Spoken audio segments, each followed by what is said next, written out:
The time is 5:08. I would like to call the Flint Board of Education Special Board Meeting to order. Like I said, it's 5:08. Board members, as I call your name, please reply present for the record. Vice President Green. Present. Secretary Ellis McNeil. Present. Treasurer McIntyre. Present. Assistant Secretary Treasurer Walker. Present. And myself, Carol McIntosh, I am present. At this time, the board will hear any comments from the public. We ask that you state the reason for addressing the board and that you limit your remarks to 3 minutes on matters within the jurisdiction of the board and not address individuals by name.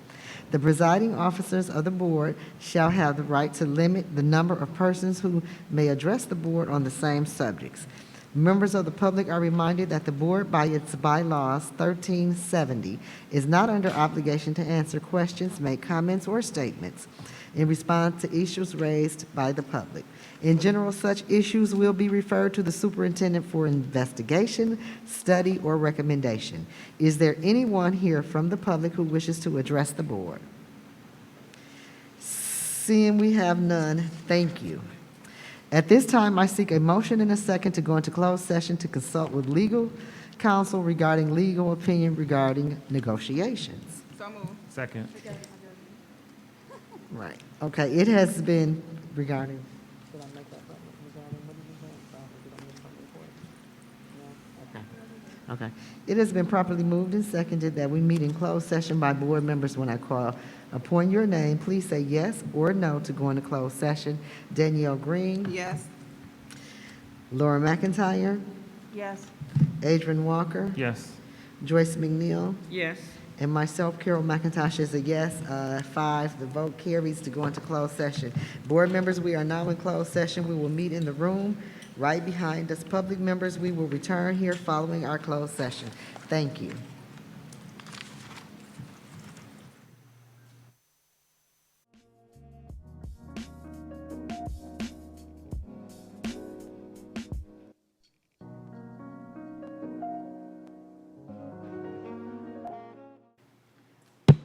I would like to call the special board meeting, back to order.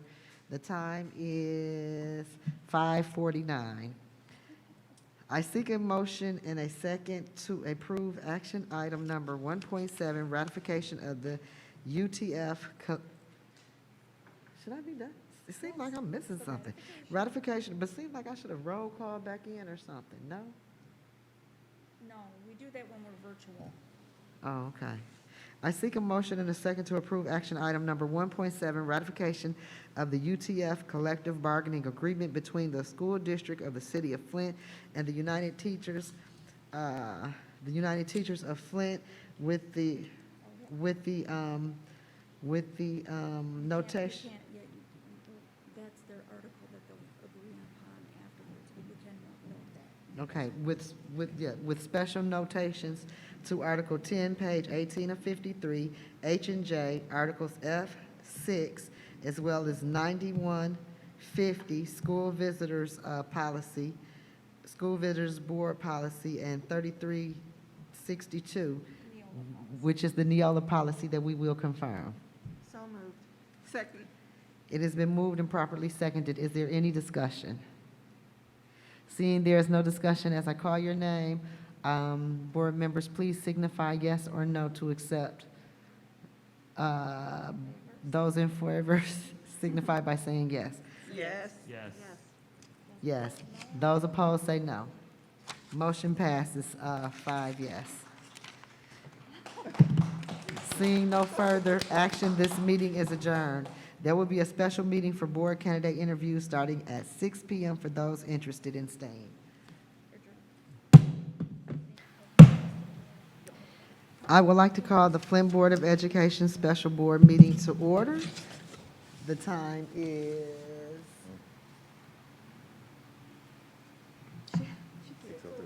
6:03. Board members, as I call your name, please reply present for the record. Vice President Green. Present. Secretary Ellis McNeil. Present. Treasurer McIntyre. Present. Assistant Secretary Treasurer Walker. Present. And myself, Carol McIntosh, is present. At this time, the board will hear any comments from the public. We ask that you state the reason for addressing the board and that you limit your remarks to 3 minutes on matters within the jurisdiction of the board and not address individuals by name. Is there anyone from the public that wishes to address the board? At this time, we have Kay Schwartz. Thank you, Ms. Kay.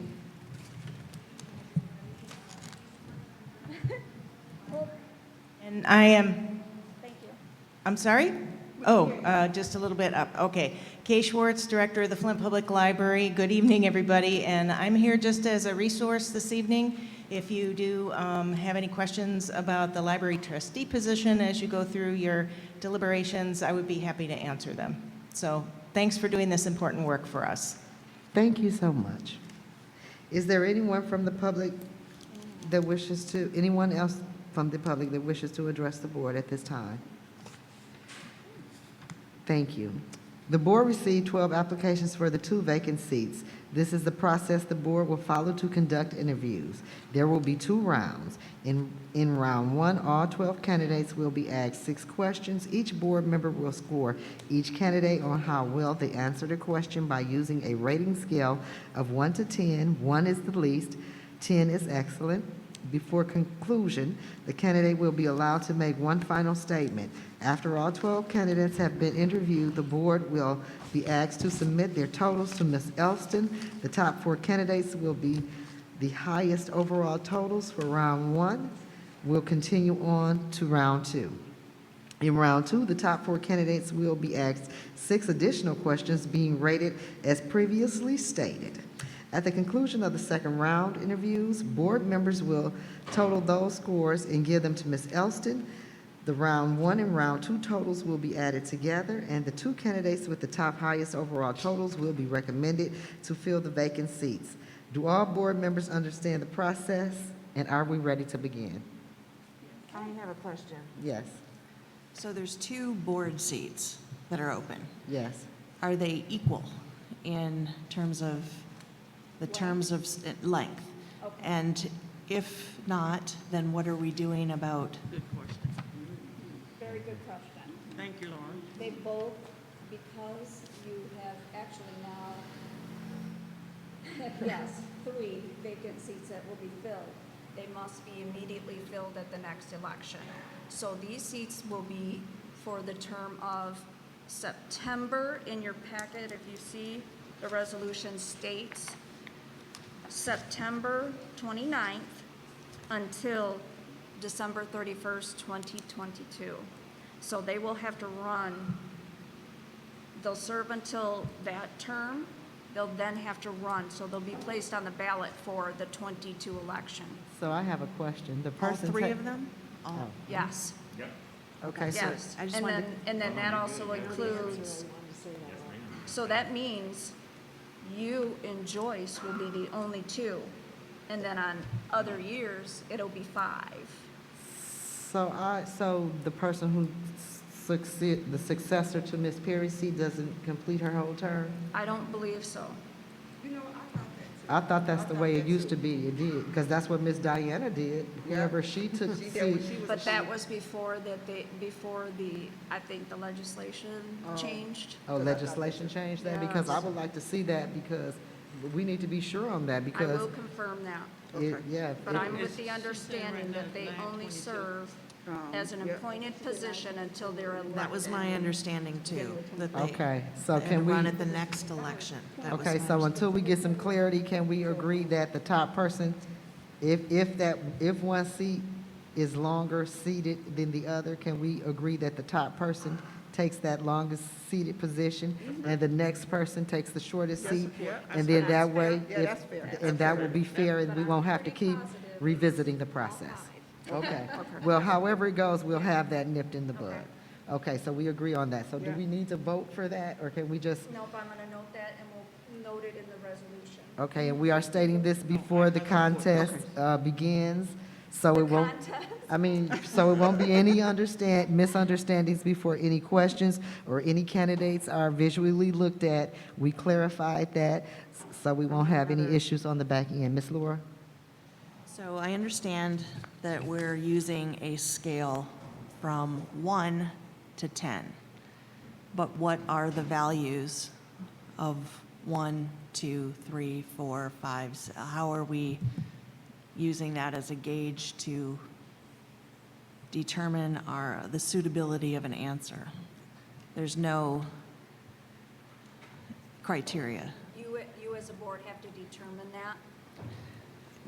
Yeah, In I know, I just don't 2018, feel like they- there's. Yeah, in there's 2018, they used a 4-point system, 1 through 4. So if you want to reduce that, that's your pleasure. No, I think we can move forward. I just would like, yeah, I just know that there, One is least, that's for sure, and 10 is excellent. So if 9 means you were almost excellent but not quite, 8 means you're great but you weren't excellent. 7 means you're good, borderline to great. 6 is you're good. see, because as a teacher, 7 is a C minus. 8 is a B minus. Right, I'm just saying, if you look at like a percentage. No, we ain't doing that, are we? It say add your score, your number. All right, I'm just saying that there's very little clarity, but. In your scoring, if you recall, in January, you can't put a 0 this time. I did list that on the scoring sheet. So if you want to, if you agree with the consensus for the rating, how you're going to score,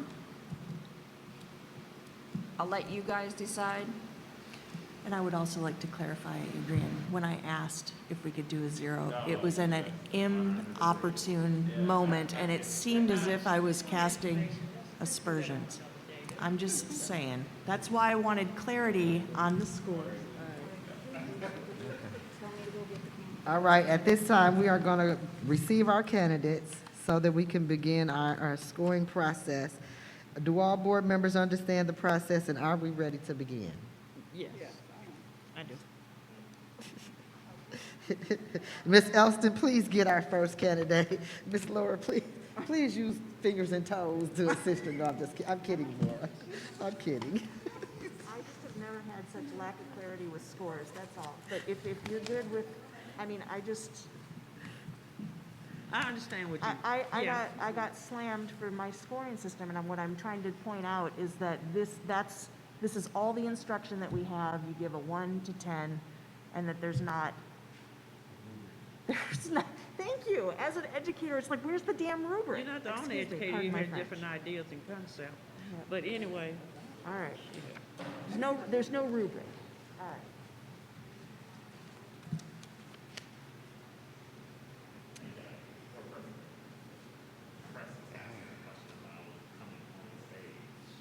Saying what? No, not right now. No, to the side, to the front.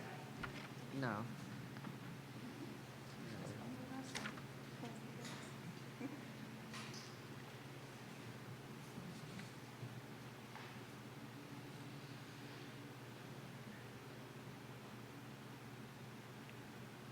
As we wait to receive our candidates, we are on number 1, I would assume, which will be Betty Norstrand, and she is listed in our file as candidate number 1, right here.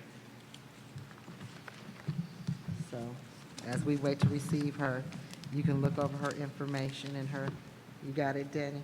yes, ma'am. Okay, Yes, ma'am. all right.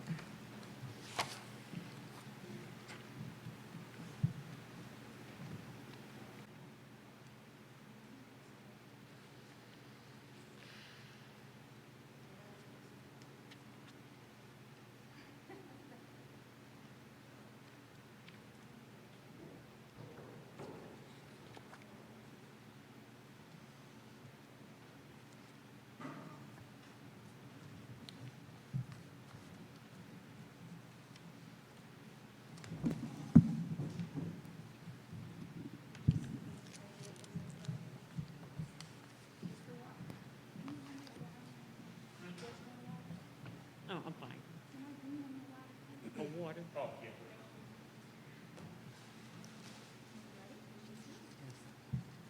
Oh, okay. Hello, Miss Betty, how are you today? I am good.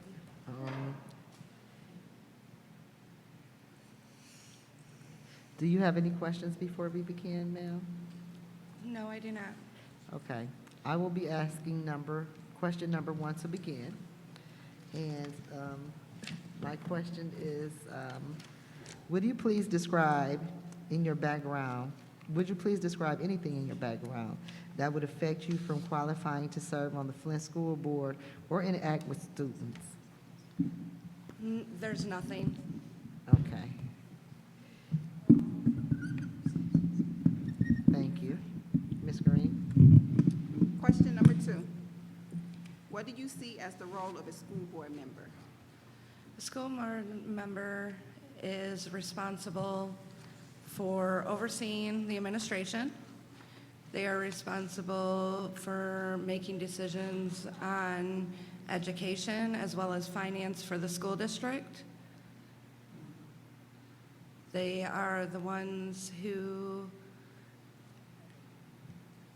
are representing our entire school district. They're the ones that are the life force of the school district.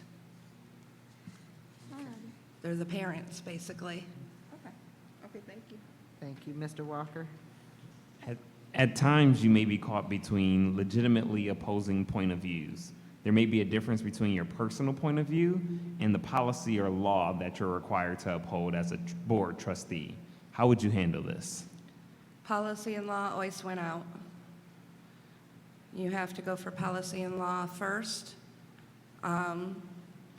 You can make known your personal if you wish, but you have to state it as your personal opinion.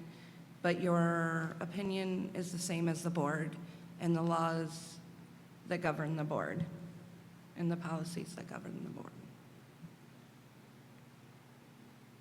Thank you. Question number 4, Ms. Green? Oh, what contributions can you make to the school district? I have extensive knowledge of special education.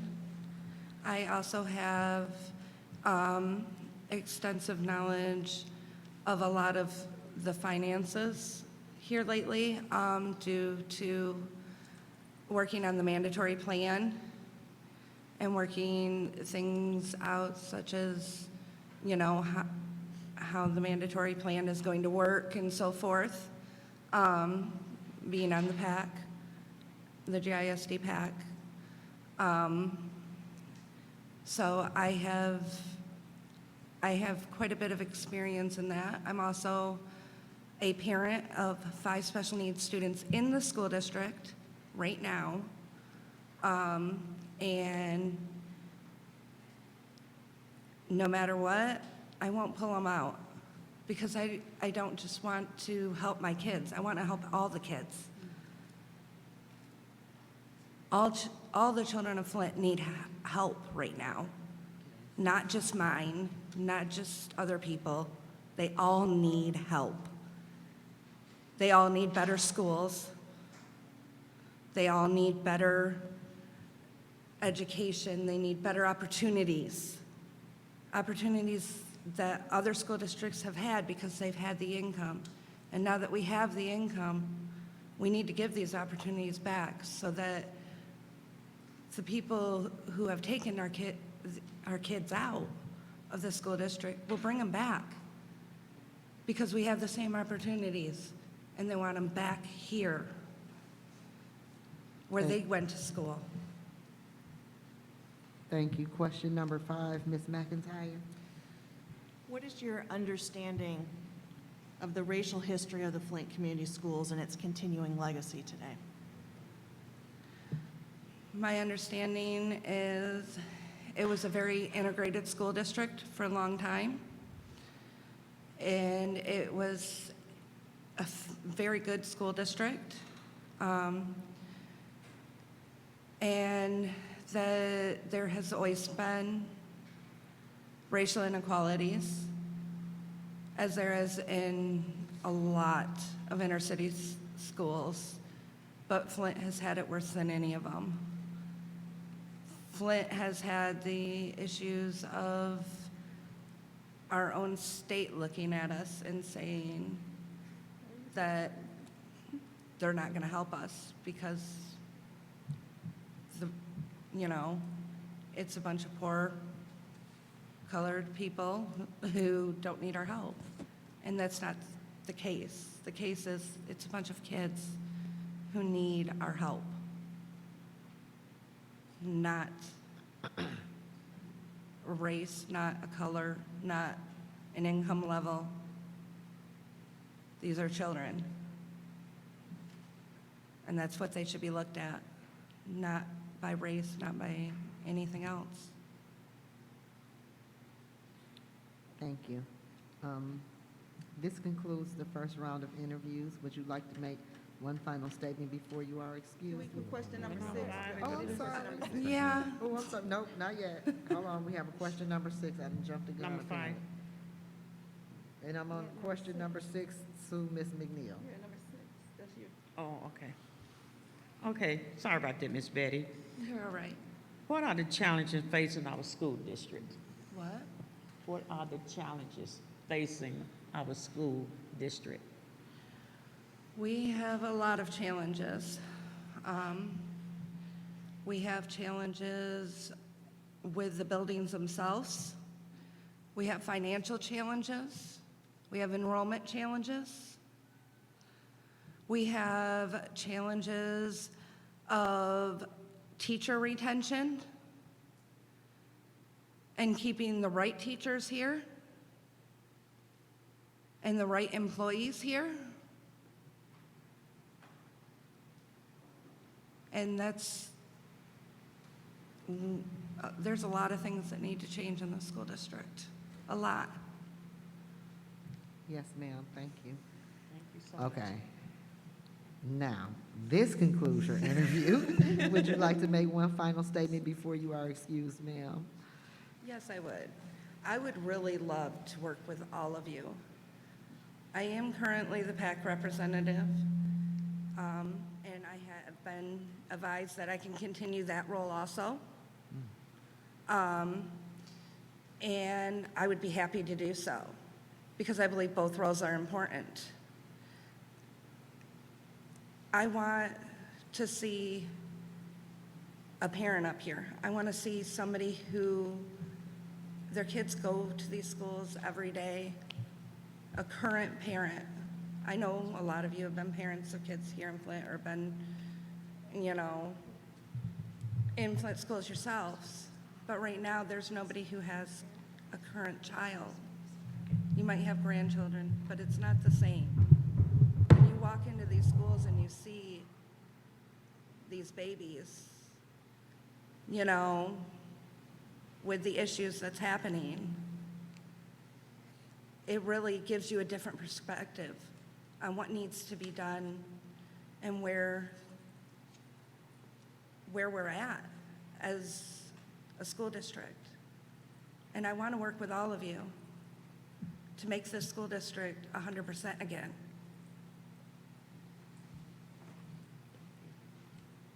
Thank you, ma'am, for your Thank you. time. And thank you for your application. Okay. We are awaiting our next candidate. Monica should be bringing them shortly. At this time, I ask that you tally up your scores for Miss Betty Norstrom.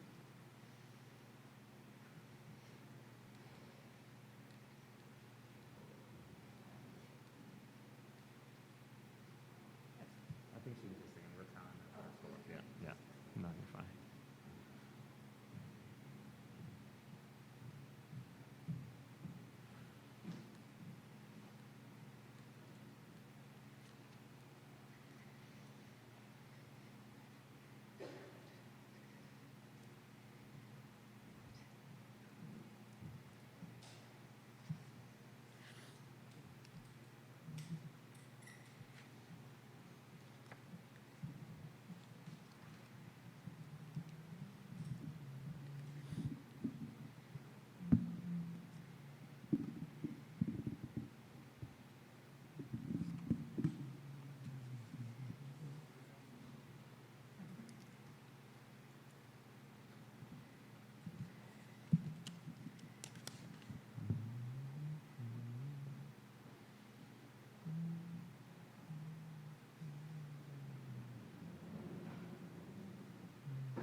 Good evening.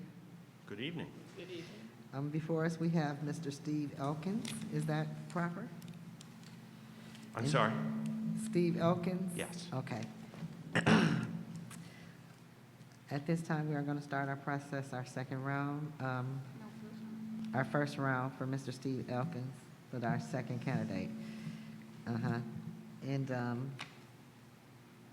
we'd like to start by welcoming you and saying thank you for applying and taking interest in our school district. Were you able to read the instructions for how the interview will be conducted? Yes. Wonderful. Do you have any questions before we begin? No. Okay. I will be asking question number 1 to begin, and that question is, would you please describe anything in your background that would affect you from qualifying to serve on the Flint School Board or interacting with students?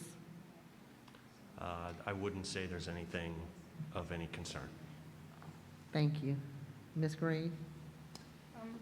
Question number 2. What do you see as your role of a school board member? I would say the primary role would be educating our students, and then, kind of break that down a little bit. 3 primary roles of hiring and supervising the superintendent, adopting good policies, good curriculum, and then overseeing the budget for the school district. Mr. Walker? At times you may, sorry. At times you may be caught between legitimately opposing point of views. There may be a difference between your personal point of view and the policy or law that you're required to uphold as a board trustee. How would you handle this? I would say, first of all, I enjoy healthy debate, good conversation amongst board members, but if it's a law or a policy that's been adopted by the school board, we have to follow the policy. Now, if there's a matter where we want to discuss changing that policy, then that's another conversation. But if it comes down to a policy or a law, the law is the law, so to speak. Okay, number 3. I'm sorry, question number 4. What contributions can you make to the school district? The first thing I would discuss is I have 6 years experience as a school board member for Genesee School District, where I graduated. I graduated in 2008. I started on the board in 2009 and served in all of the positions. I was also the board president for the County School Board Association, and I'm a certified, level 5 certified board member through MASB. And the other part that I would say is I'm a pretty level-headed person. I don't raise my voice. As I mentioned to Mr. Walker, I enjoy a good, healthy conversation. But when the second is made and the vote is taken, that's the decision. And I'm going to respect that and move forward. I would say those are some contributions I would bring to the board. Thank you, Mr. Elkins. Thank you. Question number 5 is for Ms. McIntyre. What is your understanding of the racial history of the Flint Community Schools and its continuing legacy today? I know that there is a very long history of race, racial issues, segregation.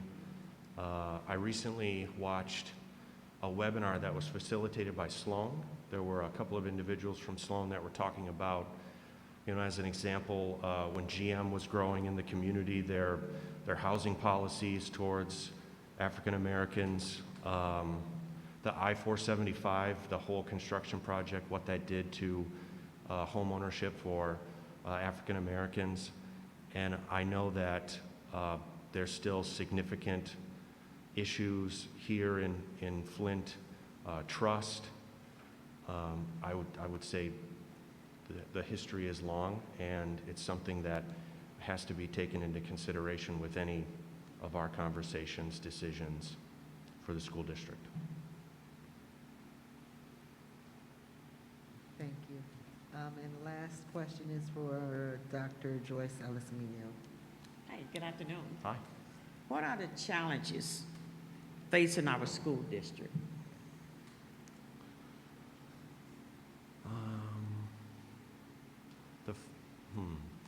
The first challenge, I would say, would be student enrollment.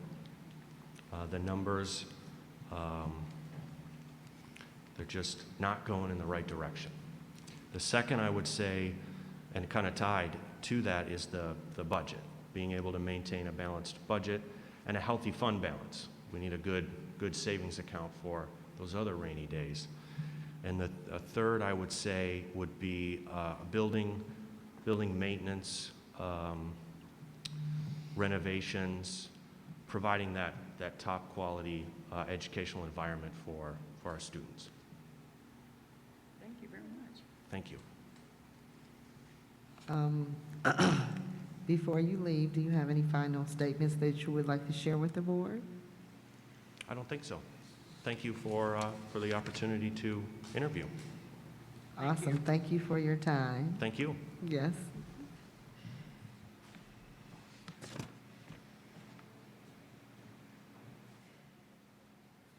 All right, we are moving on to candidate number 3. This candidate is Mr. Taquan Buford.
Hi. Good evening, Mr. Buford. Good evening. Good evening, President. How are you? Wonderful. Take my hat off. Excuse me. Were you able to read the instructions for the interview that we will be conducting? Yes, ma'am. Awesome. Do you have any questions before we begin? First question is, how's everybody doing today? Just fine. Good, good. Oh, that's good. All right. That's it. Okay. Good. I will begin asking question number 1, and the question is, would you please describe anything in your packet, in your background, that would affect you from qualifying to serve on the Flint School Board or interact with students? Yes. As of today, I would say the only thing, if there was a background check and being a convicted felon was an issue, as of today, I am a convicted felon, but I am hosting the felony active qualifiers workshop on October 4th at the MishQuest center at 727 South Grand Traverse Center. So if any other felons would like to come October 4th and get their records cleared, they can that date. But as of today, I am a felon, but I utilize that also as a way to be an engine for my own vehicle. I've driven for the past 14 years since that process started for me. And that process has got me to this point today. It's allowed me to work in multiple levels with multiple levels of people from Joe Biden prior to his presidency, Barack Obama, Beto O'Rourke, Mark Cuban, Jerry Jones, Deion Sanders' Prime Prep Academy, as of late, academically qualifying their full students. So I'd say that if the background check was a problem, that would be the only thing. But as far as my character, my personal references, and myself as an individual, what I did as a child, it doesn't reflect me as today, and it never did. And I'm also Googleable, so you can see all those things as well. Taquan Buford started in 2010 with me trying to purchase Merle, while Linda Thompson was a superintendent. So that'll probably be the only thing, but you know, it's all good. It's life. Awesome. All right, question? I can't hear you. I know, but I mean, can we inquire what the felony was and if it precludes him from application? She's saying, does it preclude him from, Is it okay to do a follow-up? go ahead. If, with your permission, would you be willing to disclose the nature of your felonies? So Yes, of course. So, because there are, as far as I'm concerned, you're a returning citizen, and congratulations, and you've served your time, but there are certain felonies that preclude you from applying or else for being considered for work with the school and with the board. So if you were to disclose that, we could get that off the table right away.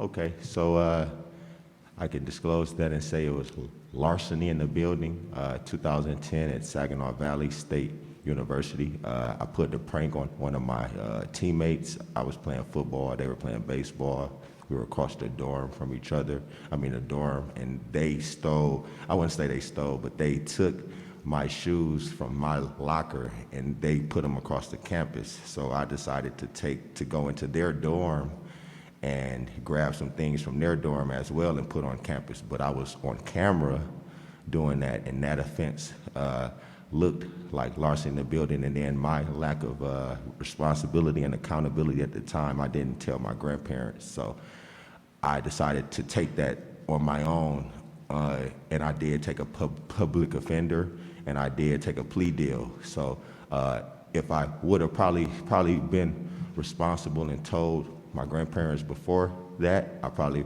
would have been able to get the appropriate lawyer to avoid even the situation. So I have no problem with disclosing that, though. Yes, ma'am. Thank you. I appreciate you sharing that, Mr. Buford. Oh, yeah, no problem. Yes, ma'am. Question number 2. What do you see as the role of a school board member?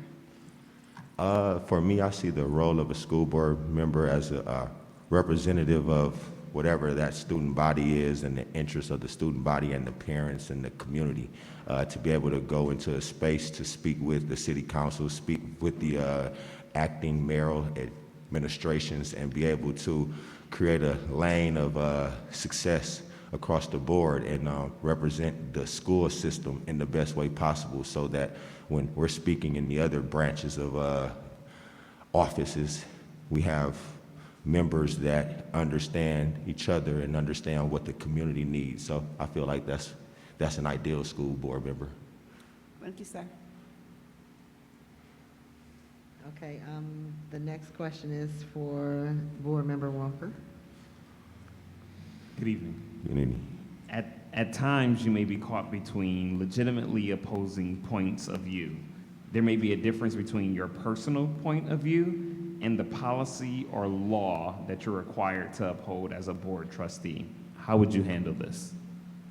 life is a gray space anyway. The best example is when a man and a wife get married.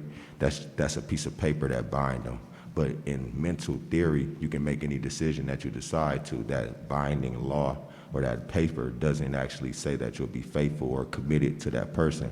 So the faith and commitment that I have to direct situations and circumstances, it remains in a gray space. I'm never personal or I'm never business. I'm more so focused on what that task is and being able to put that task into perspective at that moment. Thank you.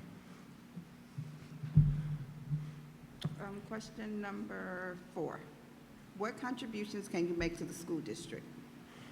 Oh, that's kind of crazy because I was taking notes right before I got here, and I think the contributions I can make start at the early child, 0 to 5, works in the K through 6, and also stretches all the way to the spectrum of 7 through 12, college prep, education enrichment, allowing for the students to understand their value as students first, knowing that academically you have to qualify for something, and once you turn 18 and you're out of school, you have to go do something, whether it's a career, college, or anything entrepreneurial. If you have an idea, that's perfect. So I bring that to the school board. I bring an ideal of creating a career and alternative pathway for success outside of the education process. I also bring an understanding of the student exchange visitor program, which is I-20 visas that allows for international students, Canada, Germany, Europe, London, to be able to come into the school system. I actually emailed, I think, a couple of the board members some of that information as well, because I saw out of London, there were about 45 students that came over to Dallas in the DISD. They participated in athletic enrichment programs. They played basketball, football, or soccer, and then they also were able to academically pursue their next path. And all those kids, they end up going to Baylor, TCU, big schools. So the SEVB program is good.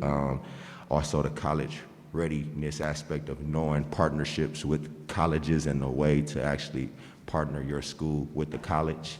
And then I also bring an understanding of building facilities and construction.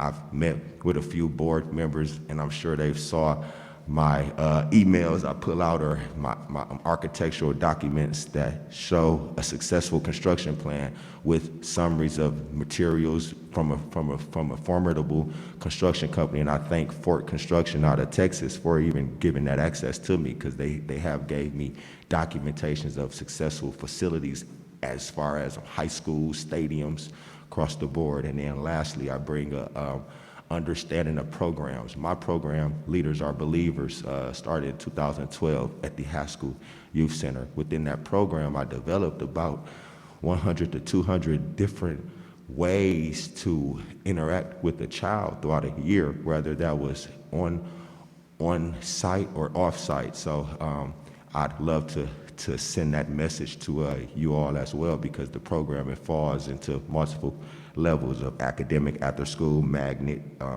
other side of sports, entertainment, and media, because some students don't want to be players. Some students want to manage a team or just work in physical therapy or work in ticket sales. So I bring an abundance of experience and ideologies that actually turn into action and executionable items, because anything I speak of, I can show you an actionable item, I can show you a reference, and I can probably call the person that did it and take myself out of the place as well, because it's, like I said in the beginning, it's about us and not about me as an individual. So I'm just grateful to be in a position to be able to translate multiple messages in multiple industries. Thank you. And our next question is from Dr. Joyce Ellis. No? McIntyre? What is your understanding of the racial history of the Flint Community Schools and its continuing legacy today? So to me, that's a funny question because I don't sit in a space of the word racial history. I sit in a space of culture. Being a product of a grandfather and a grandmother that my grandmother was a nurse. She was probably, I think, one of the first black nurses in the city. My grandfather was a union organizer for ASME Council 25, which meant we had to travel to the Upper Peninsula and speak on behalf of interests for workers that never saw us or saw our color before or culture or whatever that identifying title is. So for me, I feel like by being raised by pioneers of the community, in my eyes, I don't think there's a racial issue or racial history. I think there's a cultural divide of transparency that has never been able to level, and maybe that's outside of my age realm or my age of knowledge and living here, but I feel like it's really been no issue. It's just never been transparency. It's never been just leveling with each other. So I don't think about race in that sense because I don't look at you as white or black. I look at you as Miss McIntyre, and I speak to you as that as well. And you're from Flint, so I know whatever area you stay in, you hear gunshots too. You know what I'm saying? That makes sense? Thank you. Yeah. Yes, ma'am. Perfect. And our last question is to Ms. McNeil. Hello again. How you doing, Miss? How you doing, doctor? Thank you. Yes, ma'am. You know it. What are the challenges facing our school district? Intangible or tangible? You can just, however you want to. Okay. So I would say intangible, which means the things that people can't see or feel is the facilities. The way that the facilities are ran, the way that the operational value is looked at from the outside. You can't really tell what's going on within the buildings. So I feel that challenge comes because a lot of parents don't know that your board is actually working tirelessly to create a sustainable community school system for their children. So I feel like the intangibles aren't there right now, and the intangibly, sports, enrichment, after-school programs, and the early childhood development aspect was lost in this in the past 25 years, I assume. And I believe that's the way for us to gain a lot of these parents back. So I think that challenge is in that space as well. Thank you very much. Yes, ma'am. Thank you. This concludes your interview. Would you like to make one final statement before you are excused? Yes, of course. I truly appreciate the opportunity to come and speak in this space. I usually don't like to be in a public setting. I'm more of a behind-the-scenes guy. I'm more of a guy that likes to get behind a brand or get behind something that's powerful and motivate that. So being in the public space is kind of uncomfortable for me. But the biggest brand that I'm working for or building for is the Flint Community Schools brand, and me being able to live a life where I moved back because I saw my family, and I just saw the different struggles that my family was dealing with directly, and just living in Texas, living in Los Angeles, I was able to understand the way they became successful, and I really want an opportunity to take that model that I saw in Dallas and in Los Angeles area and bring that to the Flint Community Schools. Even if we're not as big per capita as them, we are still the community school model that everybody built off of for the past 60 years. So I would love to be part of that process, and I definitely appreciate the opportunity because I know quite a few of y'all on this board, so I appreciate just the opportunity of being here. Thank you so much. No problem. Okay. At this time, we will prepare ourselves for our next candidate. Tally up your scores.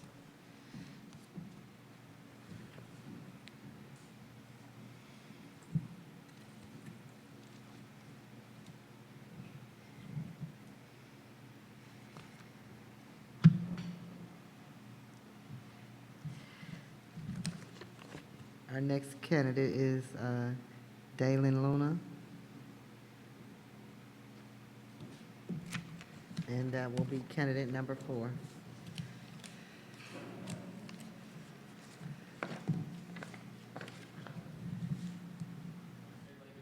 Good evening. Good evening.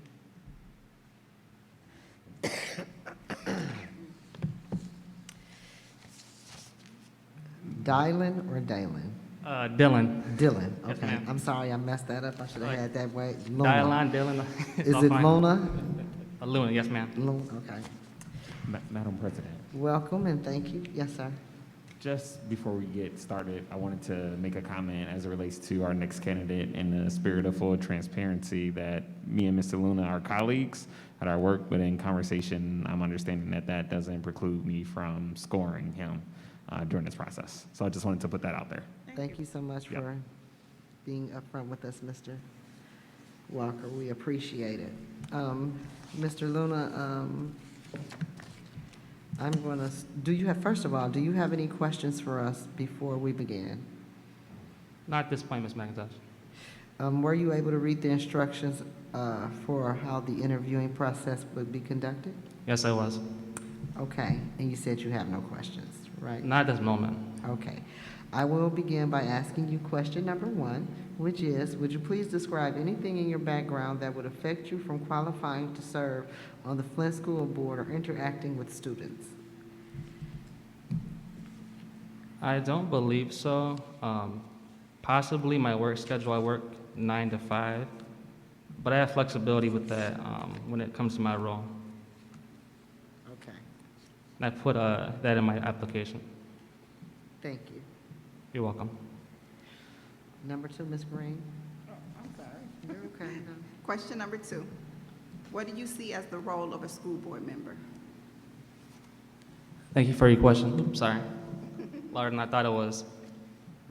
I think the primary role is to be a part of the body of governance for the district, to provide oversight, to be the voice for your constituents, for the scholars, for the teachers. It's not day to day, but in that same vein, the board also evaluates the superintendent. So through that role, they can respect the day-to-day operations, but also be there to support the questions from the community. And also the personal questions. They read the budget, all that. Thank you, sir. Yes, ma'am. Our next question will come from Mr. Walker. So at times, you may be caught between legitimately opposing points of view. There may be a difference between your personal point of view and the policy or law that you're required to uphold as a board trustee. How will you handle this? I think in any leadership role, there's always going to be conflicting points of view. If you don't know that, then you shouldn't be in a leadership role. In that same vein, you need to recognize the value of relationships, partnerships, respect, humility, listening to. Often people listen, but they don't really engage with the speaker, with the partner, with the negotiator, whoever it may be. And I think you should do the best to keep your personal bias out of the decision, but sometimes there's a conflict of interest. You can announce that to be transparent, like Mr. Walker did, but I think every decision you should make should be with the community in mind, with that actual decision in mind. Okay. Question number 4. What contributions can you make to the school district? It's funny you say that. So before I came here, I went to Brownell where I coached cross country, but there's a PD in the campus. No one told me about that before I came here. But to the district, I mentioned coaching. I coached at DTM too, coaching track. I've been involved in the community, so that is part of the district. My family runs a nonprofit on the east side, the Luna Martis Food Pantry. We pass out about 1,000 meals, boxes of meals every day on the east side. We get residents from all across the city, across the county. As far as my personal contributions as an educator, you know, I spent 1.5 years teaching students in Flint, International Academy of Flint. Not part of a district school, but those students lived in the district. I mentored them, instructed them, built bonds with their parents. And I think that really is my background: educator, volunteer, coach, and mentor. Thank you, sir. Yes, ma'am. Question number 5 is to Ms. McIntyre. What is your understanding of the racial history of the Flint Community Schools and its continuing legacy today? Well, there is systemic racism. It existed in the 60s, it existed now. It has not been dismantled. To be honest, the city, the district were a part of that, for a long part of that history. I think as a board, a primary role is to dismantle that, to be a voice for those in the districts, to not be a part of that same system, because we have it at the local level, the state level, the federal level, and also there's a micro person-to-person level. So I think being a role model and being a voice for our students, teachers, the community to fight against that, dismantle it, and to make it more equitable for everybody in the district, from the scholars to the teachers. Thank you. And our last you. question is from Dr. McNeil. Yes. What are the challenges facing our school district? So I think the common denominator is enrollment, because from enrollment, that means there's less money for the capital infrastructure, so the aging buildings, new buildings, efforts to retain and attract teachers, and also really to manage our finances. I know we have all kinds of finances, from the foundation amounts to Title I to the new ARPA money. So I think stabilizing enrollment will affect all those in a positive aspect there. And that's not easy. I mean, it takes making hard choices. But enrollment, getting that under control, will alleviate all the other issues. Thank you. Thank you. Before you leave, are there any statements that you would like to make before you are excused to the board? Yes.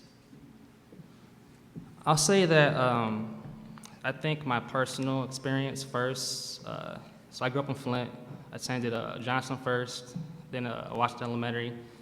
I wasn't the best student. I couldn't reach till I was in 3rd grade. Changed schools, got some great mentors, great teachers who pushed me, gave me the right resources to succeed in school. I finished 2nd in my class, went to Michigan State. That taught me I wanted to affect education at a macro level, so I chose to study economics and policy. I thought I was going to go to law school, but I realized my senior year, being a teacher was better. You can't really do policy that well if you're not in the classroom, at least in education. So I taught in Detroit for 2 years, had my first experience teaching Chicago South Side, teaching high school Spanish. Spent about 1.5 years teaching in Flint. Spent 3 years in Grand Rapids affecting educational policy in Lansing and 4 other states. Spent only 2 years on the board of directors, but in that experience, I worked on budget finance, curriculum, working with my colleagues to address needs for that school. And then I came back in 2021 because I wanted to make a difference in the district, the city, and my community. So thank you for your time. Thank you so much. All right. Okay, at this time, we'd like for you to tally your scores. Did everybody ask their questions? And that was his statement to the board, right? Okay, I'm just making sure, because everybody's looking like, what are you doing? And you guys know I'll mess something up. Okay, thank you so much, Thank Mr. you. Luna. We appreciate your time. Appreciate y'all too. Yes. Thank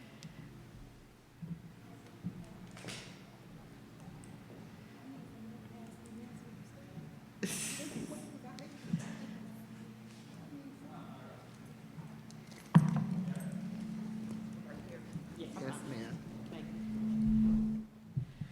Good evening, ma'am. Good evening. We have before us Ms. Theda Davis Henson.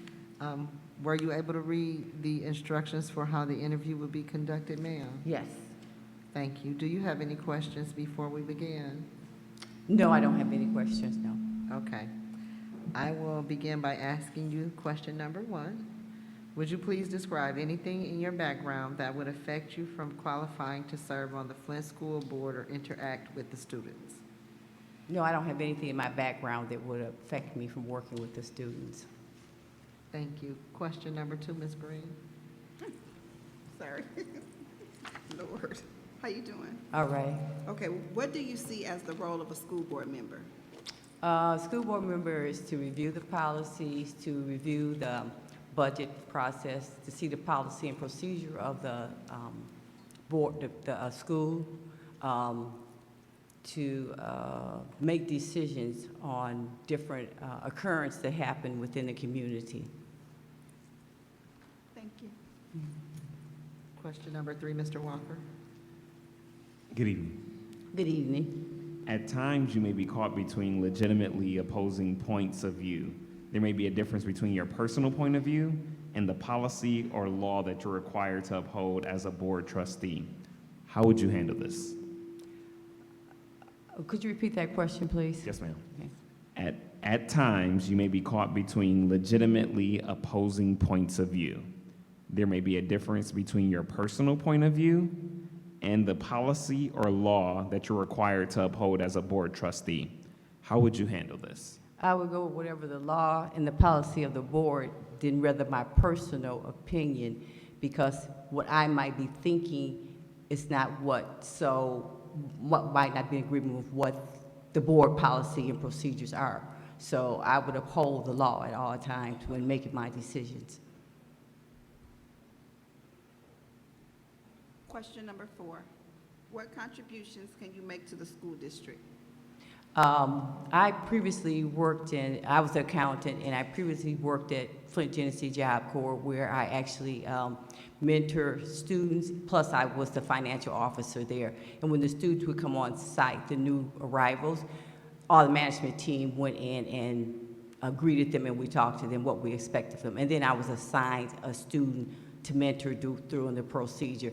And in church, the church that I was going to at the time, I also organized career fairs for students. They were between the age of 12 and 19. I also taught them in Sunday school, too. And I also worked as a grant accountant at Eastern Michigan. I was the business manager at UFM in Flint.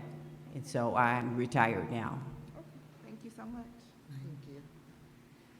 And Ms. McIntyre? What is your understanding of the racial history of the Flint Community Schools and its continuing legacy today?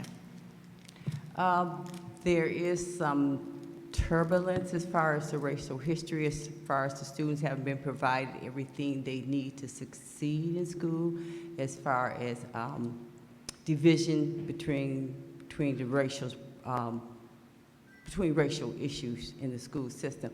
But I believe when you mentor or you enforce in a child to let them know that they are special regardless of the circumstances or whatever circumstance they came out of, they can succeed. It doesn't matter your skin color, it's more what's within you to enable you to succeed as a child. Thank you. Ms. McNeil? Thank you Hi. for coming. How you doing? What are the challenges facing our school district? The challenges I see is we have a changing society in which the schools are in compared to when they used to be in the past.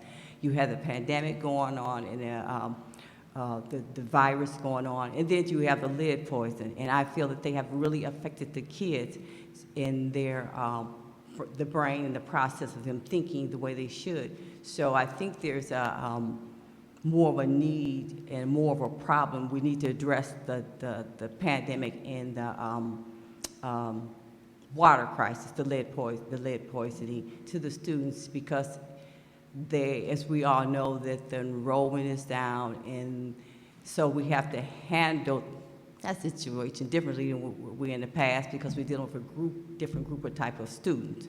So, Thank you.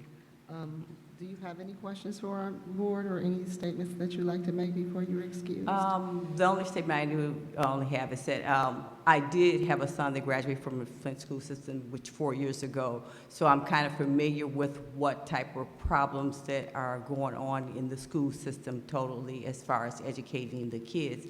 And basically I think that's about it, yeah, basically, yeah. Thank you so much, ma'am, for your time. We appreciate your interest. Okay, thank you. Have a blessed day.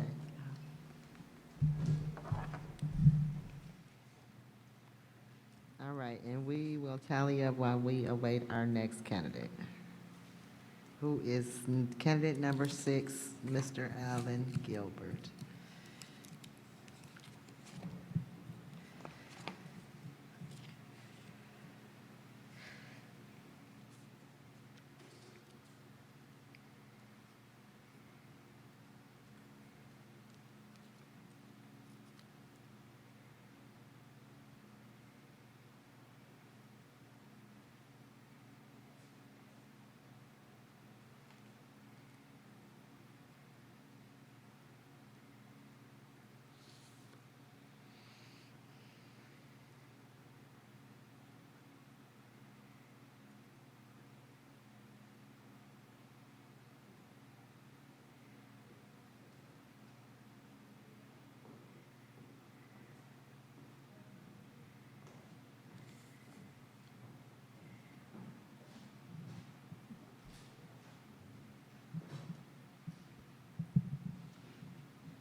Good evening, Pastor Gilbert. How are you tonight?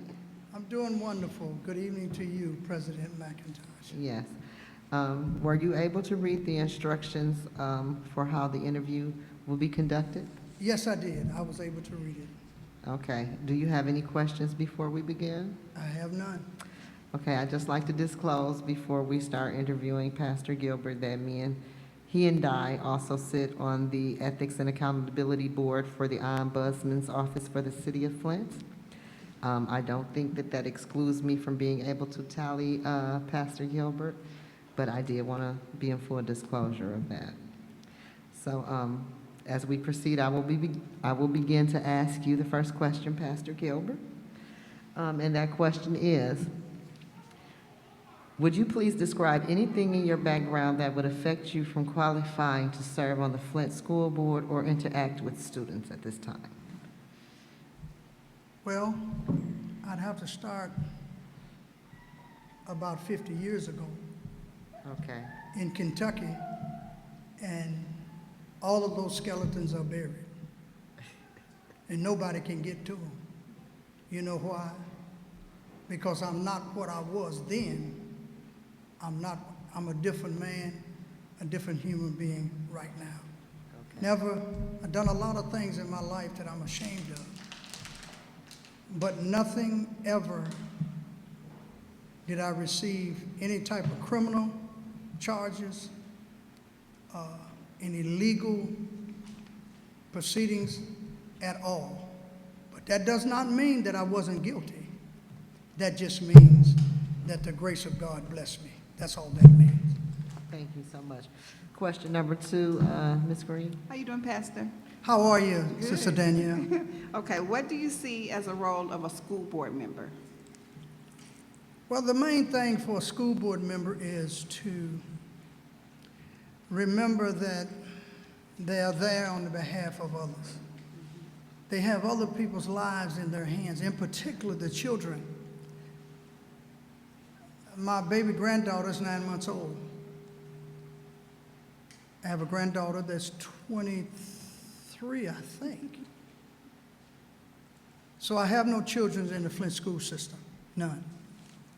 But I am a 1975 graduate of Northwestern High School.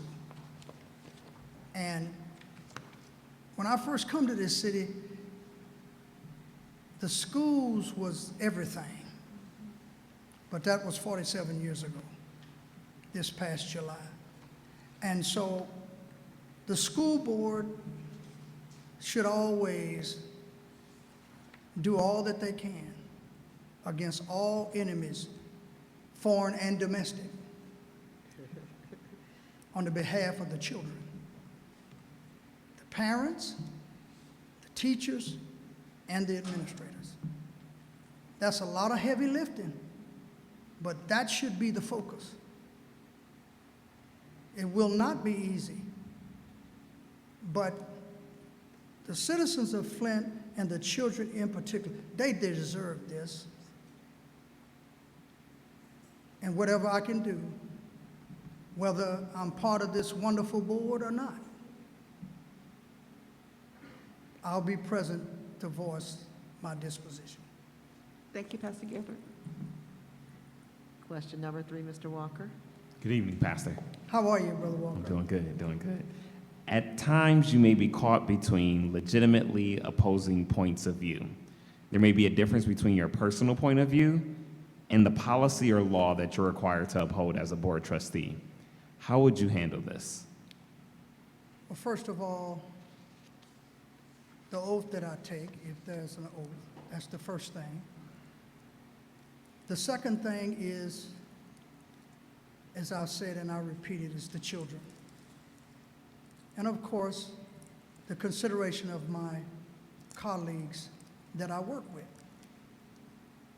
To further that goal, to get to that end. And sometimes things can get real sticky. And you've got to learn and know how to separate things from what is best for all and what is best for just a few. And that is what would really be the thing that pushes me. My conscience is all that I have. But when you are representing and doing things on the behalf of others, you have to make difficult decisions, but you got to be on solid ground. They may be unpopular. Majority of the time they are, if you do it for all. But if you do it for just a few, that's when you get yourself in trouble. Even, you might say it's for righteous sake, but it won't work.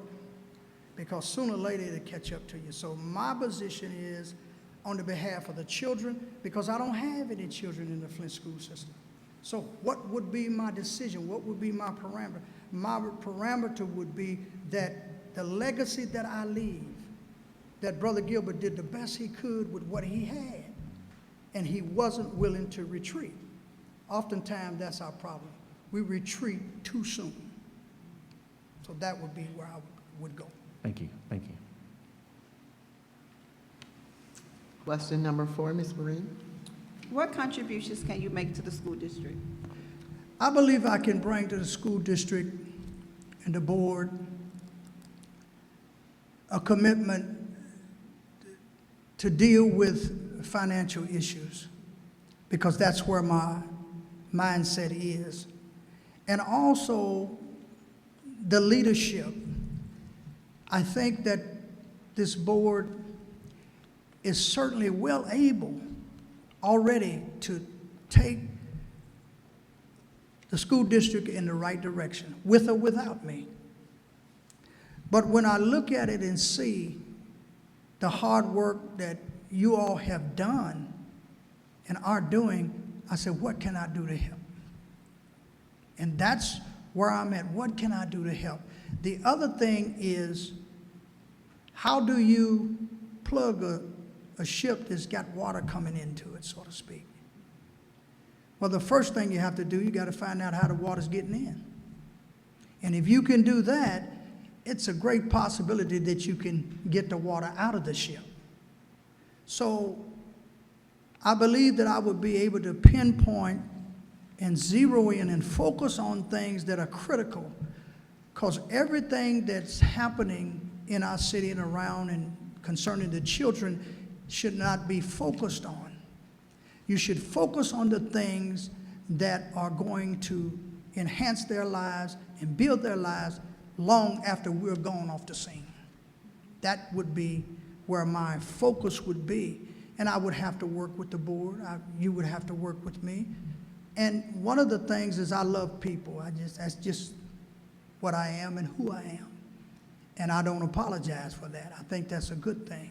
But also I know that everybody's not going to like you. Everybody's not going to see it your way. But you got to remember not to take it personal, because I may have to work with Brother Walker on another issue that maybe I don't have so much knowledge in. And he said, well, no, this is the way this has been. This is what we're looking at. So that's the way I am. I'm very open to learning and continuing education, because that is what this board has been doing. And you've been doing a heck of a job as far as I can see. I've been to 3 meetings in the last 47 years. And all 3 of them has been this year. So that's what I know about the board. And there's a whole lot more I could say, but just to focus on that, that would be it. Question number 5 goes to Ms. McIntyre. What is your understanding of the racial history of the Flint Community Schools and its continuing legacy today?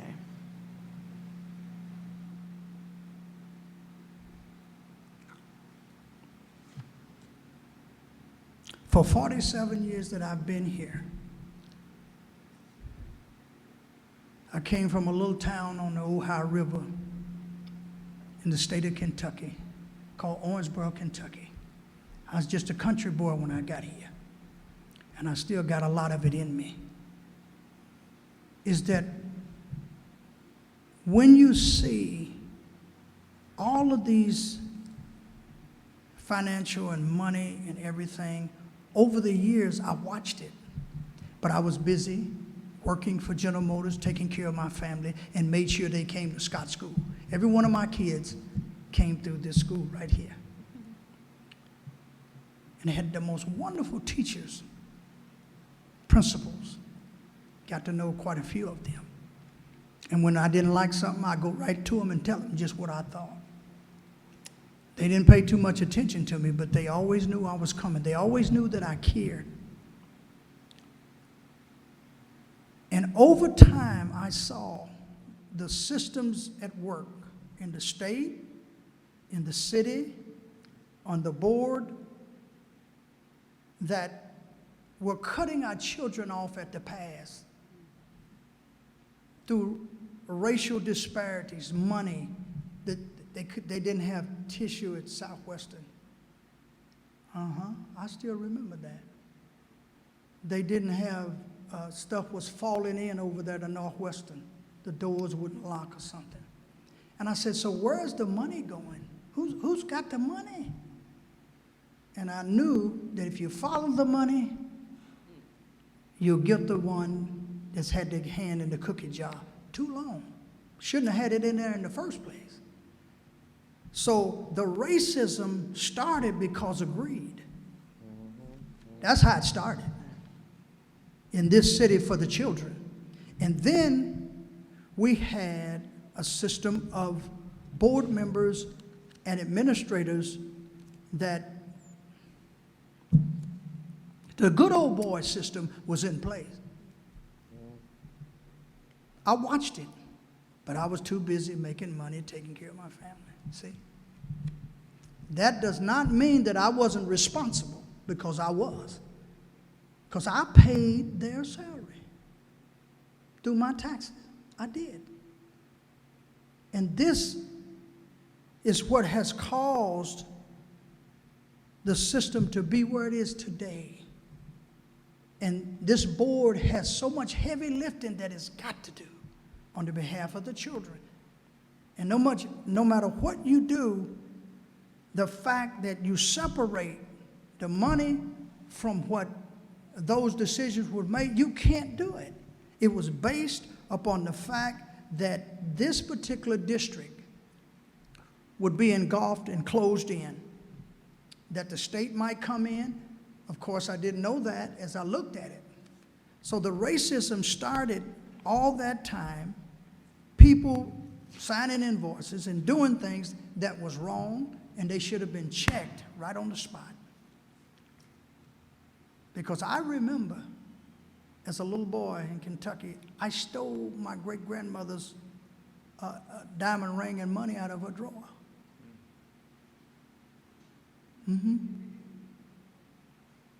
And my great-grandmother didn't let anybody in the family know about it.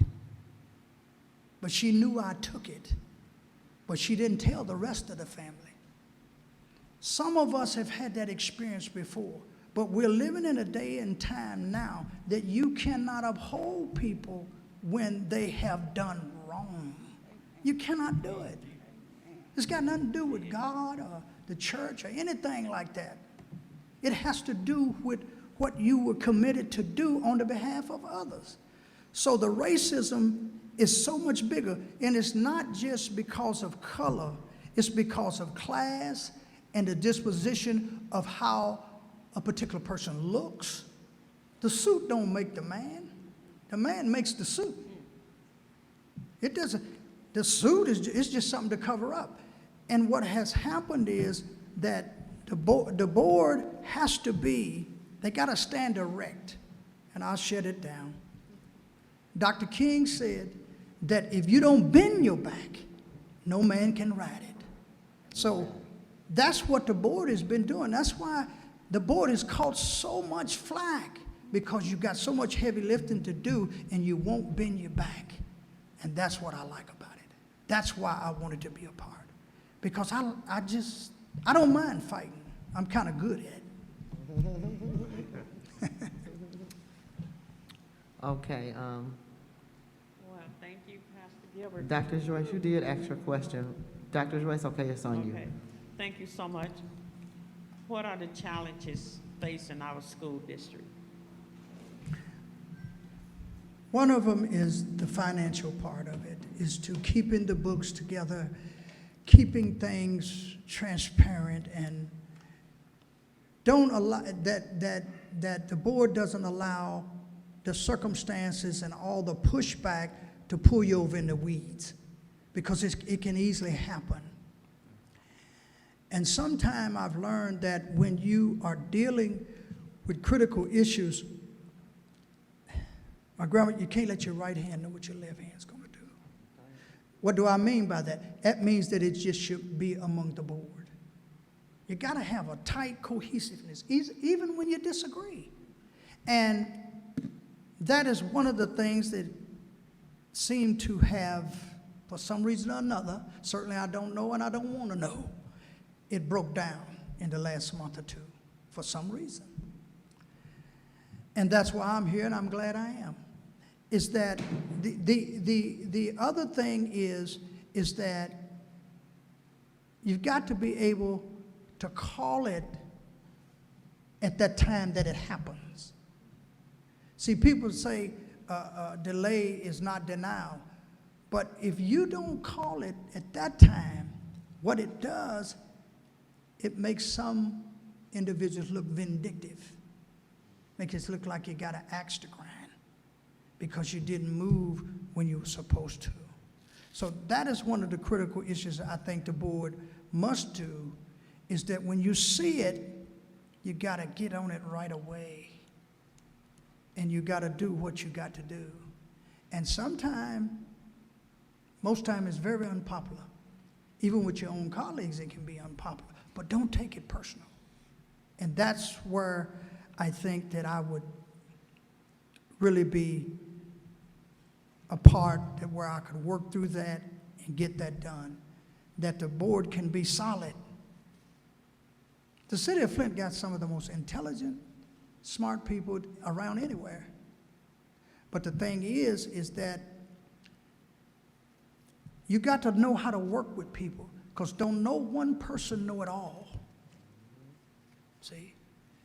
If I bring what I have, Dr. McNeil, you bring what you have, Brother Walker bring what he have, and we get to the table of common ground and clear understanding that nobody goes out of the room in the dark. Everybody's in the light. Everybody's hands is on the table.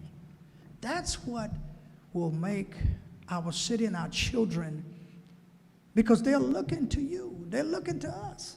whether I'm on the board or not. They're looking to me. Not just because I'm a preacher, but because I say I love the city and I love the kids. See, we could, my grandmother said, and I'll shut it down. My grandmother said that your talking don't buy nothing at the market, and it don't buy a slice of bread. And it don't.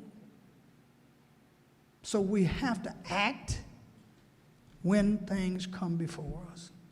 And we cannot delay everything. Some things procedurally, bylaws or whatever, can constrain you. Thank you, Pastor Gilbert. Do you have any questions or comments for the board before we excuse you? I would only say, Madam President McIntosh, that I appreciate you guys. I really do. I pray for you and have and will continue to do so. Doesn't really matter whether I'm on the board or not. I'd love to do what I can. But the thing is that my voice is just a voice crying in the wilderness. You know, people ain't real crazy about preachers anymore. We used to have a lot of respect, but a lot of that is our own fault too. But I would only say to the board is that you can do it. You can do it. But you gotta be committed to it. It's gotta be a matter of life and death. Yeah. Not for you, but for them. Yes. It's just that simple. And I feel the Holy Ghost, so I know I better stop talking. So, 'cause I feel pretty good right now. But I love you. God bless all of you. Nice to meet all of you. Dr. McNeil, I've been knowing you the longest. And I've been knowing Sister McIntyre with her for a long time. So God bless you. You can do it. I'll be here to support you no matter what, because I'm in here for the long haul. I know where I'm going. I'm going up or out. Either way, I'm going up, but I got to go one of the two. I ain't going to miss both of them. And so, God bless you all. Stick together. Learn to trust one another and learn to hold what goes on between you. You can't tell your wife something. You can't tell your children, your neighbor, your fishing buddy, your preaching buddy. You got to be able to trust one another. And I think you just about there after you appoint the next two people. You'll be there. Thank you, Pastor Gilbert, for your time and consideration for our board. Thank you. We've enjoyed you. Thank you. Love you guys. Yes, thank you. Good night. Good night. Next, we will receive our next candidate, which will be candidate number 7, and that will be Arthur Woodson. I'm asking the board to tally up till we receive our next candidate.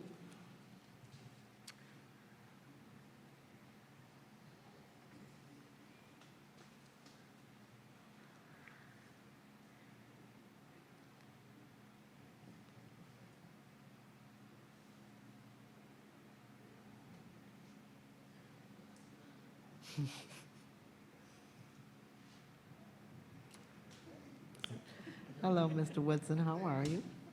Good evening. I feel like I'm in grade school for a talent show. Miss McIntosh, can I say something, please? Help yourself. I'm going to excuse myself from rating Mr. Woodson in the name of integrity and any potential conflict of interest that may be there. I'm just more comfortable doing that. Okay. I just want to make sure that we can rate him and score him fairly, even though I'm going to excuse myself. Okay. And I don't have any problem reading the questions, if that's okay. Okay, that's fine. Okay, cool. Thank Okay. you. Wow. And I gotta do that. I'd like to thank Ms. Green and Mr. Walker and myself, because we're being as transparent as we can in this process. And Flint is small, and everybody knows everybody, and everybody who loves the community and who's active have all worked together or ran into each other. So we're just trying to be transparent and do the right thing as we move forward. So at this time, Mr. Woodson, do you have any questions for the board?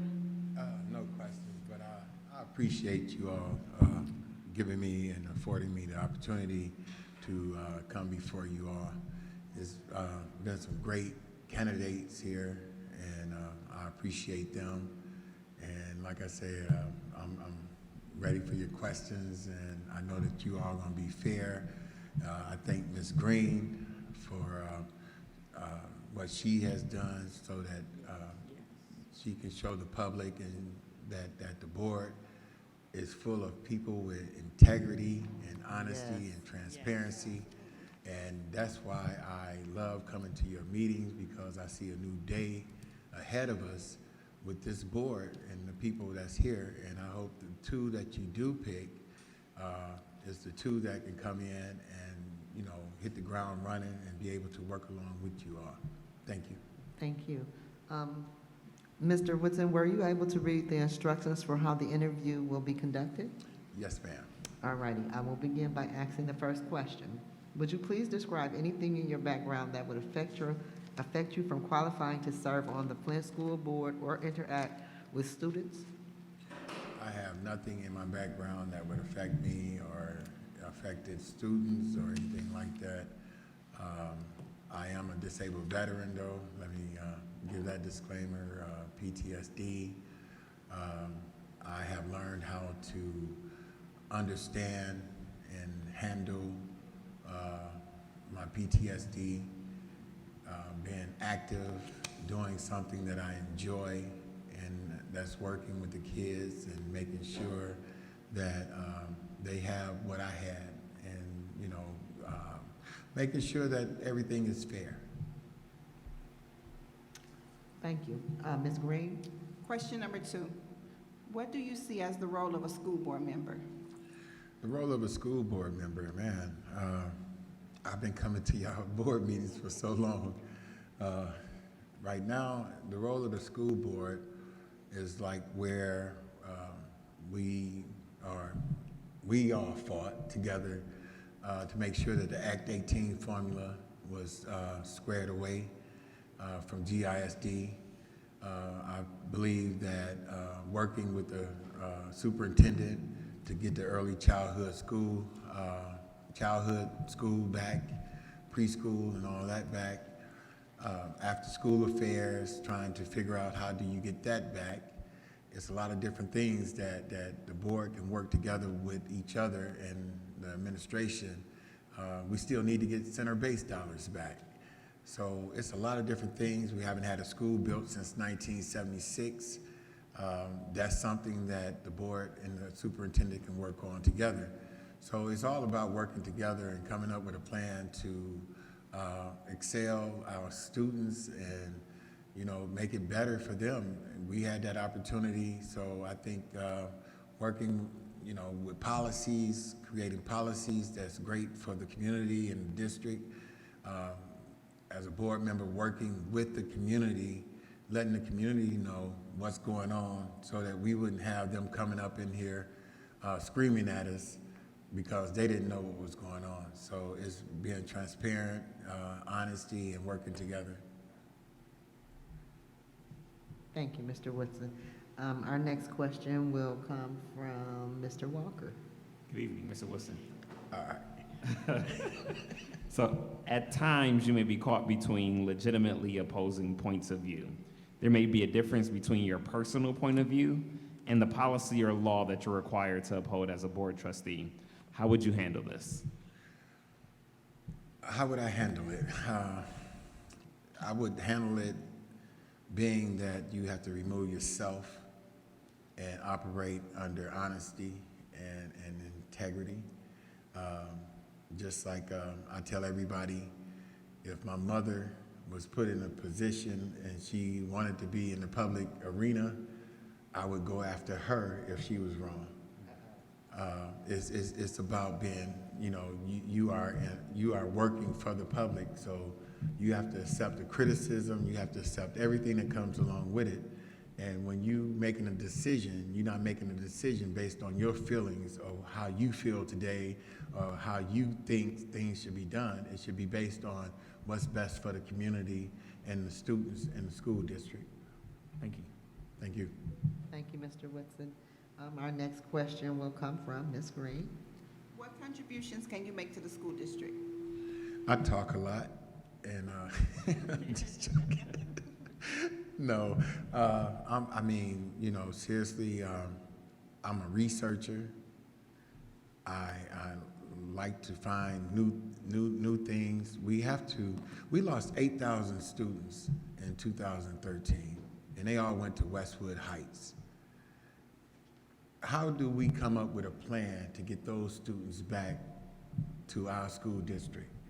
What is it that we can come up together, innovative, and make sure that we have something next year that we can put in place this year and start telling the students or the parents right now that, hey, we're gonna have this curriculum right next school year.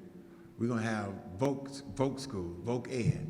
We're gonna have that for all the students that's coming back to Flint's community schools.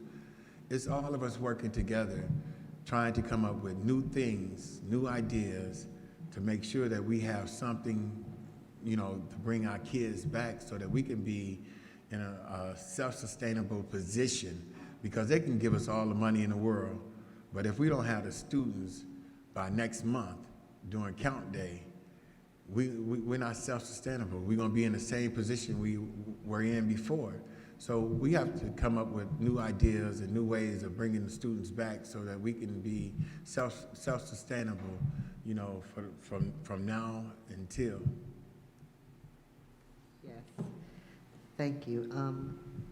Question number 5, Ms. McIntyre.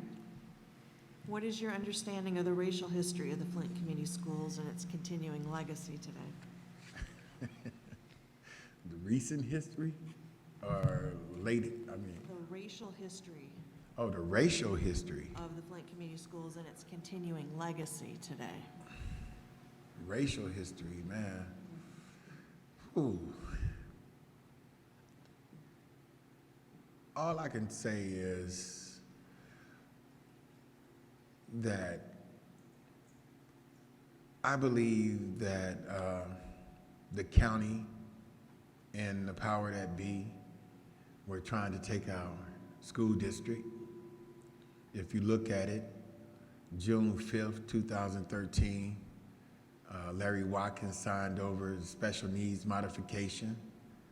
Right after that, Governor Snyder gave our early childhood away to GISD. Right after that, they closed 11 schools, and we lost 8,000 students. All this was in 2013. We don't get all the money that we supposed to get. That's taken away. So the race is a huge factor. And I say it's more than just race, it's racism and classism, because we do have white kids going here also, poor whites. So it's classism and racism, it's haves and have-nots. But we were not afforded the opportunity as Schwartz Creek, Flint Township, Carmen Ainsworth. They have let us go by the wayside, and I still think that they are doing it right now. Not trying to help us, but take away from us. The state Board of Education, the federal government, it's a lot of racial factors in that, so. Thank you. And our last question will come from Dr. Joyce Ellis McNeil. Hello there, Mr. Wilson. What's up? Hey, what are the challenges facing our school district? What are the challenges? The challenges, low student count, top-heavy contracts. I mean, you know, like I said, I come to the meetings. I'm still trying to figure out what Johnson Control got paid for. Is trying to come up with enough money to, I mean, it's hard for you all right now, because y'all gotta rob Paul to pay Peter. You have dilapidated buildings. You have buildings in the summertime that doesn't have air, so you gotta maneuver money around with that. I mean, just some of the smallest things are magnified here in the city of Flint. So it's so many different things going on here. And right now I see light Like I said, I've been coming to the meetings, and I really see light. I love the relationship that the board and the interim superintendent has. I mean, it's a beautiful thing. So it's hard to really pinpoint one thing because there's so many things. And it's hard to say what's the priority because just like at y'all last meeting, y'all had to hurry up and find a person to come in and get a bat, and that was priority. So that took the place of all other things. And then you have Dora Ryder. That took over what y'all had planned before. So there's so many different things that y'all have to face at one time that you can't really say what's the most important thing. Then you still have the water crisis going on, where you have to test the water, which haven't nobody done it since 2018, so 2019, one of the two. It's so many different things, so I can't really say what is the most important thing because everything that I just mentioned was important because some of them took over some of the things that you thought was important at first. Okay, thank you, Mr. Woodson. At this time, do you have any comments or any questions for the board? Yeah, how long do I get to sit? No, I'm just joking. Hey, no, it was fun doing this because normally I'm like going after y'all, but it was fun just being able to sit up here and speak to you. And I'm not going to be as long as Pastor Gilbert. Oh, is he there?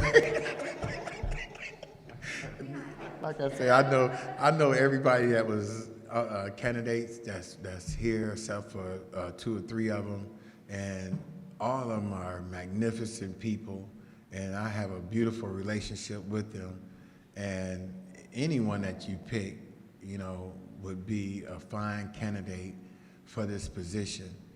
So I thank you again for allowing me and giving me the opportunity to come up here and really tell y'all what was on my mind. And, this is a beautiful thing. And Ms. Green, I thank you again because if you'd have gave me a low score, we was going to fight. Thank you. Thank you, Mr. Woodson. Yes, we do have some awesome candidates. To my understanding, from what Monica has told me, candidate number 8, Stephanie Rogers, has not made it. So we will not be interviewing her, so we'll skip over her. I was looking forward to speaking to Ms. Rogers. So we're moving on to Annette O'Malley, and she is candidate number 9. So tally your scores up until we get Ms. O'Malley.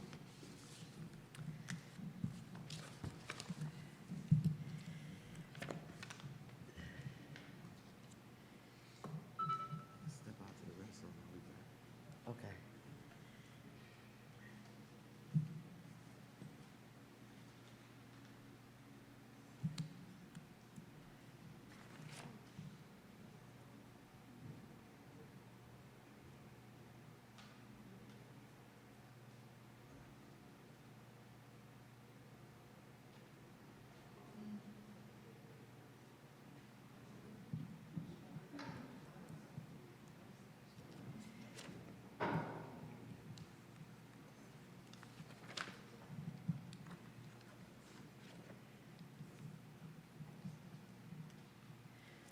All right, y'all, we are almost there.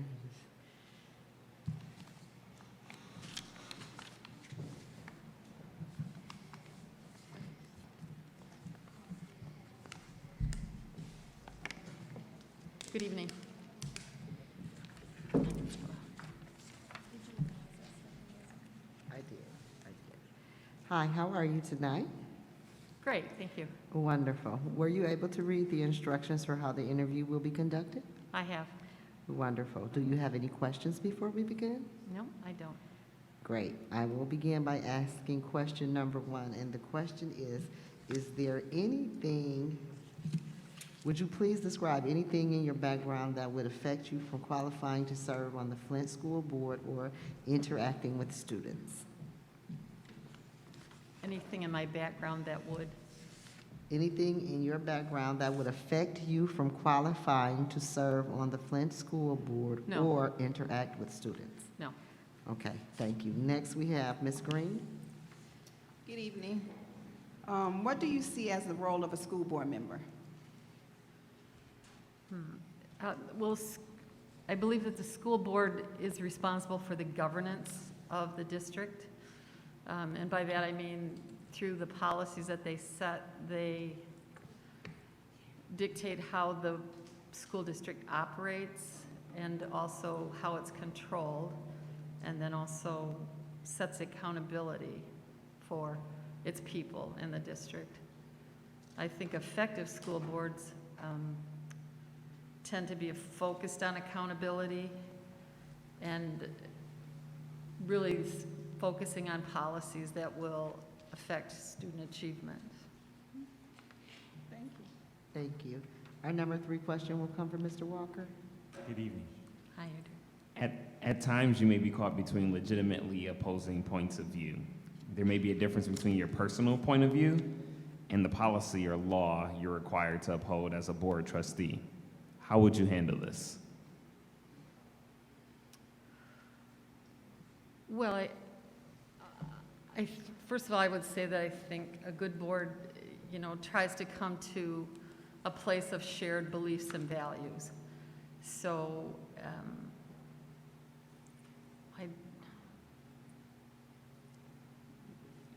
I would just do what I felt was best in terms of, again, being student achievement focused and try to come to consensus. I think that it's important to build consensus, and sometimes that requires compromise. Question number 4. What contributions can you make to the school district? Well, I have an extensive background in education. I'm a former high school teacher, a building principal, and a school administrator. So having been both a teacher and a union president, and then an administrator of a building and then part of a school administration, I don't think it makes me an expert, but I do think that it gives me a pretty deep understanding of the process. I also served for about 6 years as the Director of Finance and Administration for the Flint Cultural Center. So I'm pretty good at reading a financial statement, and I think that's important as well. Thank you so much. What is your understanding of the racial history of the Flint Community Schools and its continuing legacy today? It's racial history, is that what you? The racial history of the Flint Community racial Schools and its history. continuing legacy today. The racial history. Well, I'm a product of Flint Community Schools. I came up at the time when we marched for civil rights, and we marched for inclusion. So, I think it has a broad and rich history of diversity. And that history, rich history continues. I think it's a district that's blessed with stakeholders of parents and partners that help to move that forward.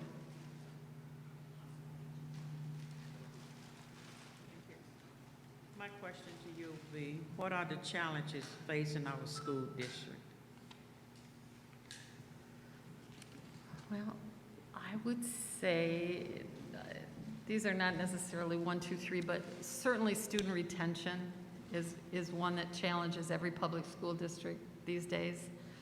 I think keeping kids in public schools is a very important part of growing a healthy community. I think the vibrancy of a community is based on community schools. I am privileged now through my work and my volunteerism, to work with a lot of young people, young entrepreneurs, and people that are coming to the city for a variety of reasons. But at some point, those folks are going to expect us to provide a quality public education for everyone. So I think that's certainly one of the most important things. Infrastructure. I'm still looking at the buildings that I attended as a child, and I know the difficulties of that, having been a school administrator, when somebody says to you, the air handler on this building is not going to be repaired anymore, it's going to be replaced, and you look at each other and think, how? So the infrastructure issues, I think, and then certainly fiscal stability. I mean, that's a challenge to every district, but I think that that's one that Flint has had its share of challenges about. Thank you very much. Thank you. That's 6, right? Do you have any questions or comments for the board? No, I would just say that as far as a comment, I don't take this lightly.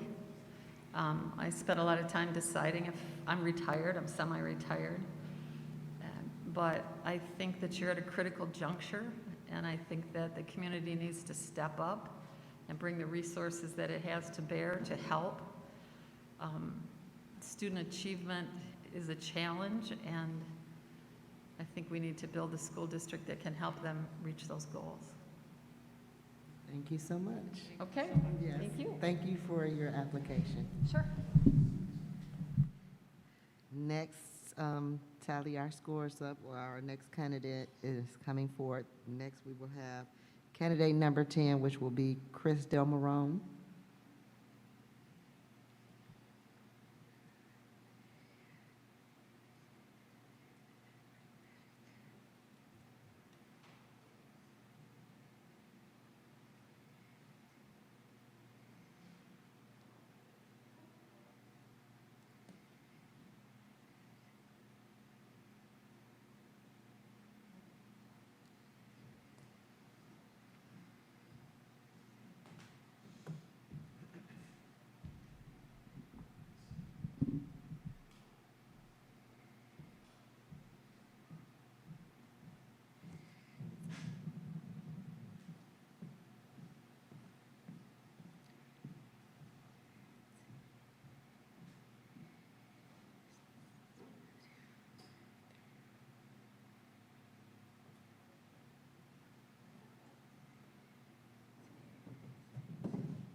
Good evening, Mr. Delmarone.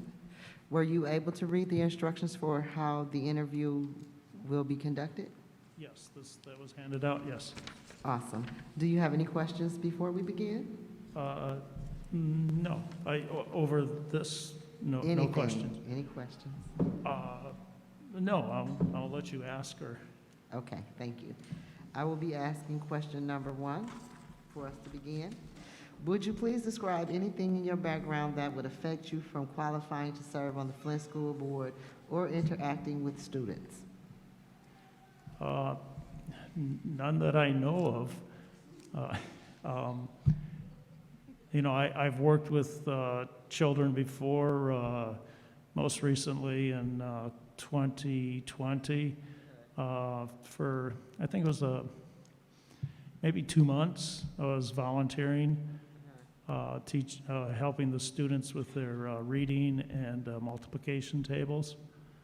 And I've volunteered through Special Olympics with the young athletes at both the state summer and winter games. Awesome. Ms. Green? Good evening, Mr. Delmarone. Good evening. My question is, what do you see as the role of a school board member? Well, I'll keep my mask on. The role, in my opinion, should be one of fiscal responsibility, but and just important as that is what will be best for the students to attain a good, academic education. If you you'd like to take your mask off, you can. It's up to you. Okay. We're masked. so. Okay. Awesome. Number 3 will be asked by Mr. Walker. Good evening. Good evening. So, at times, you may be caught between legitimately opposing points of view. There may be a difference between your personal point of view and the policy or law that you're required to uphold as a board trustee. How would you handle this? Yeah, I'm going to obey the law, do what's right.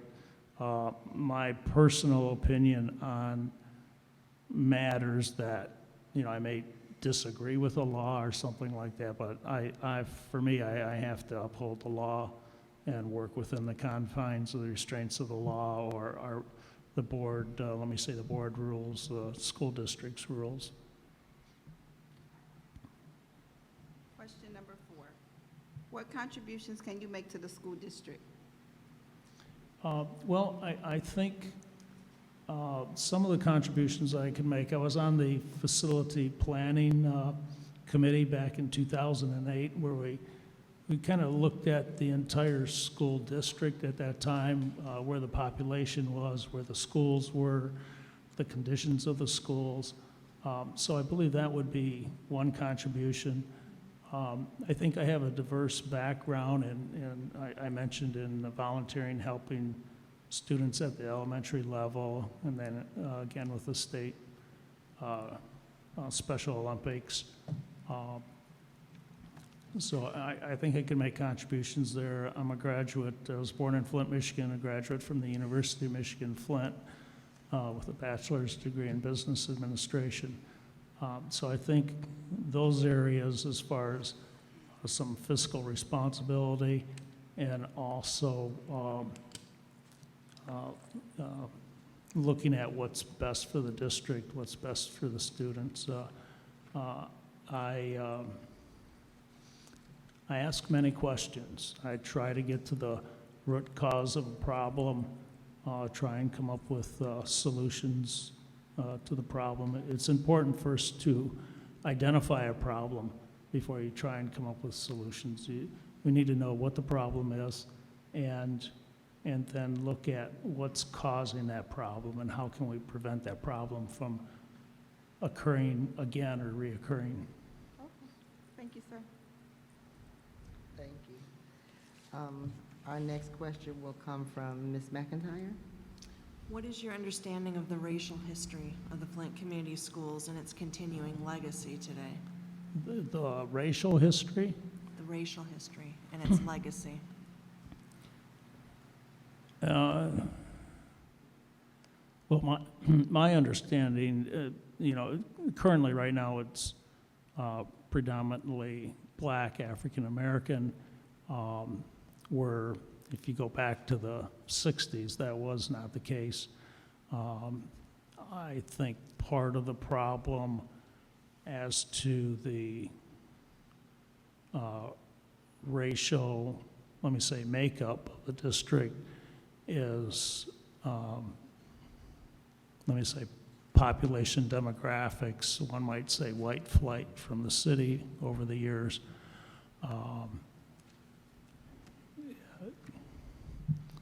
But yeah, I think that's the best I can respond to that. Thank you. Thank you.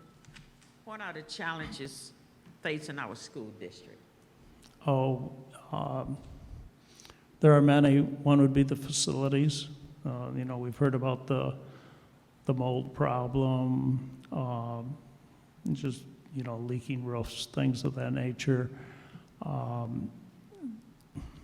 We need to look at state law and has it really accomplished what it meant to do.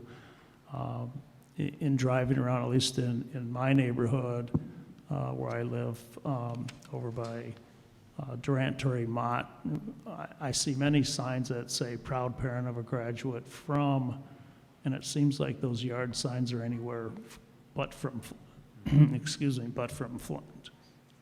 So the goal, I think, is to try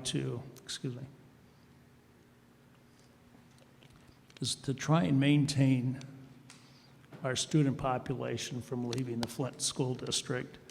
And one of those ways would be better facility management, which may include more school, not more schools, but newer schools. That becomes though then a financial question as to how can we afford that.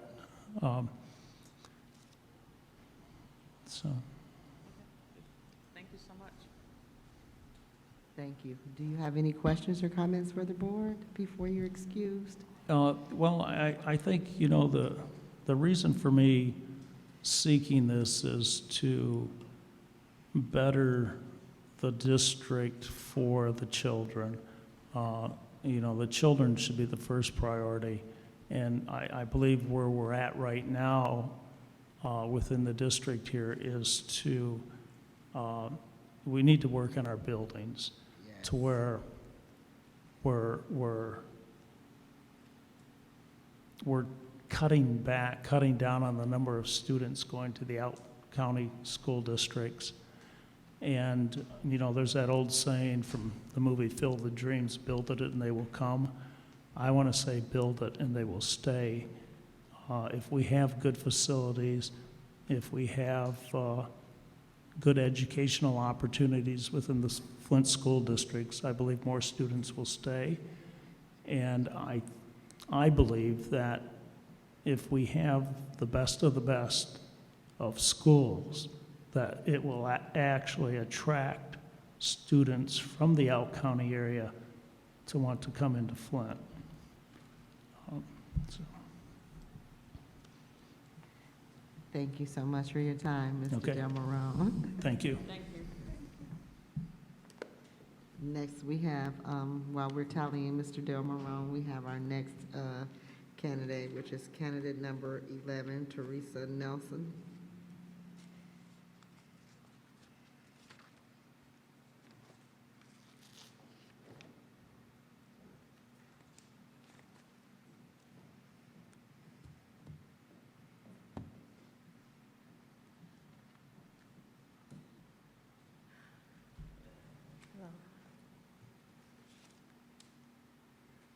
Hello. Hello, Hi, how are you today? I'm good. Wonderful. Were you able to read the instructions for how the interview will be conducted? Yes. Awesome. Do you have any questions for the board before we begin? No, I don't. Okay. I will start by asking the first question. Would you please describe anything in your background that would affect you from qualifying to serve on the Flint School Board or interacting with students? I don't have anything that would hinder that. Okay. Number 2 question will be asked by Ms. Green. How you doing? I'm good. What do you see as the role of a school board member? The role of a school is to evaluate, to create policies, to implement policies and practices that's best for the district. Thank you. Okay. Number 3 will be Mr. Walker. Good evening. Good evening. At times, you may be caught between legitimately opposing points of view. There may be a difference between your personal point of view and the policy or law that you're required to uphold as a board trustee. How would you handle this? Well, I believe it's very important to understand that your personal opinion, it shapes, but it cannot be your final decision because you have to look at the greater good. So it would be selfish of me to, for example, say that I want all of these tables to be blue, right? And the policy, it would be better if it's red, white, and blue. That was just a basic, but it's better that I understand that my point of view is just my point of view, but it should not overtake the greater good of everyone else. Question number 4 will be Ms. Green. Thank you. What contributions can you make to the school district? So I bring a fresh set of eyes. Many of you might never have seen me before, some of you might have, but I bring a fresh set of eyes. I bring dedication, I bring passion. I'm very passionate about working with children and enhancing our children and making sure they have a positive future. I Currently, I'm the youth pastor at Spirit of Victory, so I work with youth there. I currently own Sweet Tea Salon and Kids Spa, where we specialize in children, including children with special needs. I do have a background with working with children with special needs when I worked in the school system for about 6 or 7 years. So I'm very passionate about special education. I'm very passionate about being a part of our young people being successful. Thank you. Question number 5 will be asked by Ms. McIntyre. What is your understanding of the racial history of the Flint Community Schools and its continuing legacy today? So I am a product of Flint Community School. I went to Cook Elementary School, I went to Longfellow, and I went to Northern. So over the course of the years, I know that we've had some challenges. We've had some trauma in our community. And so trauma in our community means trauma in our schools. And so the racial issues that we have in our community does affect our children.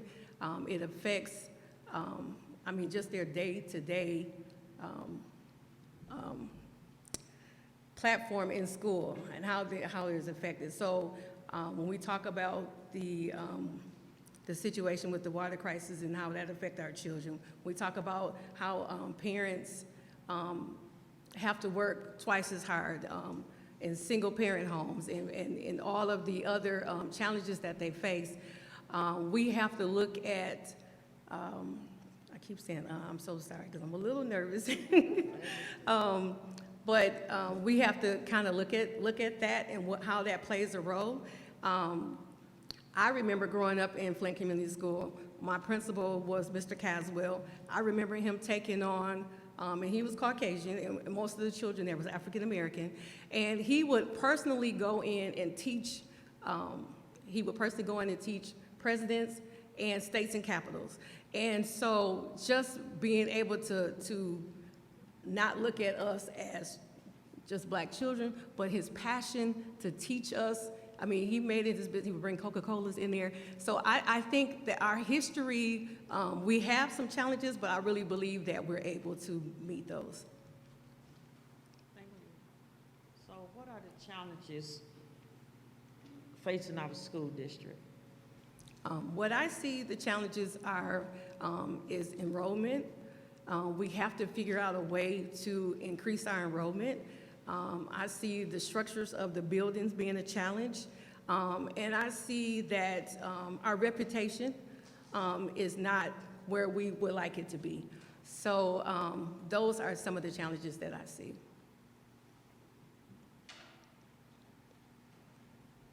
Thank you. Do you have any questions or comments for the board? I just want to say that I am very passionate about being a part of the board. I really, really believe in our children. I believe in our school district. I believe that we are on the groundbreaking of something good happening, and I just want to be a part. I'm not here to tear apart what's happened in the past, but I want to be a part of building it up. Thank you so much for your time. We appreciate it. Thank you. Oops, upside down.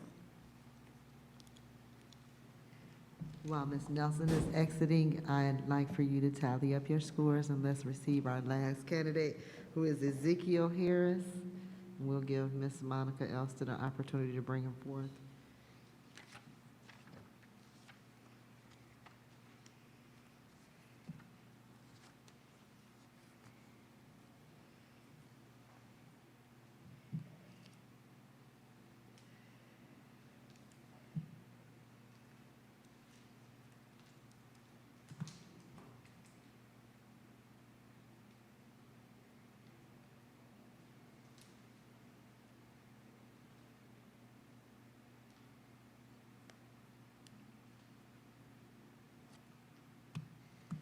What time do we have? It's 8:08.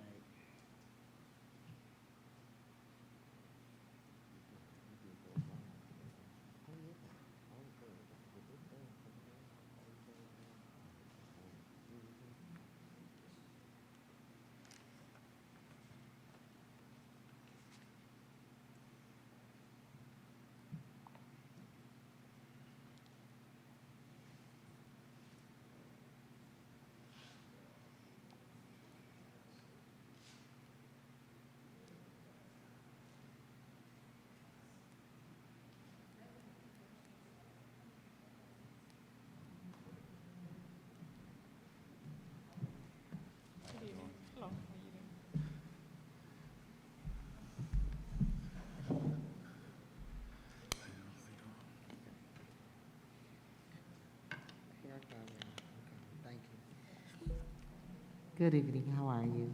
Good, good. Awesome. Were you able to read the instructions for how the interview process will be conducted? Yes, I was. Awesome. Do you have any questions for the board? No. Wonderful. I will begin by asking question number one. Question number one is, would you please describe anything in your background that would affect you from qualifying to serve on the Flint School Board or interact with students? There's nothing in my background that I can think of that would disqualify me. The only thing that may be concerning is I have two young kids, both 2.5 and 1.5, so they aren't in the Flint Public schools just yet. So I don't have experience actually being a parent of students in the school district. It's not a requirement Okay. either, so don't worry Yeah. about that. Question number two will be asked by Ms. Green. Hi, Mr. Harris, how are you? Good. What do you see as the role of a school board member? Good question. I think the role of a school board member, it's ultimately to be a steward of the financial resources, of the human resources and facilities that the students ultimately, learn in, because that will create the environment to have high quality learners, high quality scholars, and just bring about opportunities for them to be at their best. So I see kind of oversight being the main role of the board. Okay, thank you, Mr. Harris. Thank you. Question number three will come from Mr. Walker. Good evening. Good evening. At times, you may be caught between legitimately opposing points of view. There may be a difference between your personal point of view and the policy or law that you're required to uphold as a board trustee. How would you handle this? I would say I think the reason we create policies is so that personal agendas or emotions don't get in the way of the ultimate mission of the school and the school board. So I'd say when available, leaning on the policy.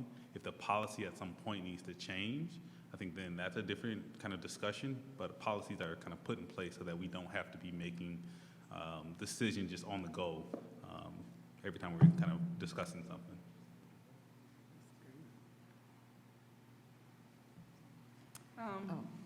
Your fourth question. What contributions can you make to the school district?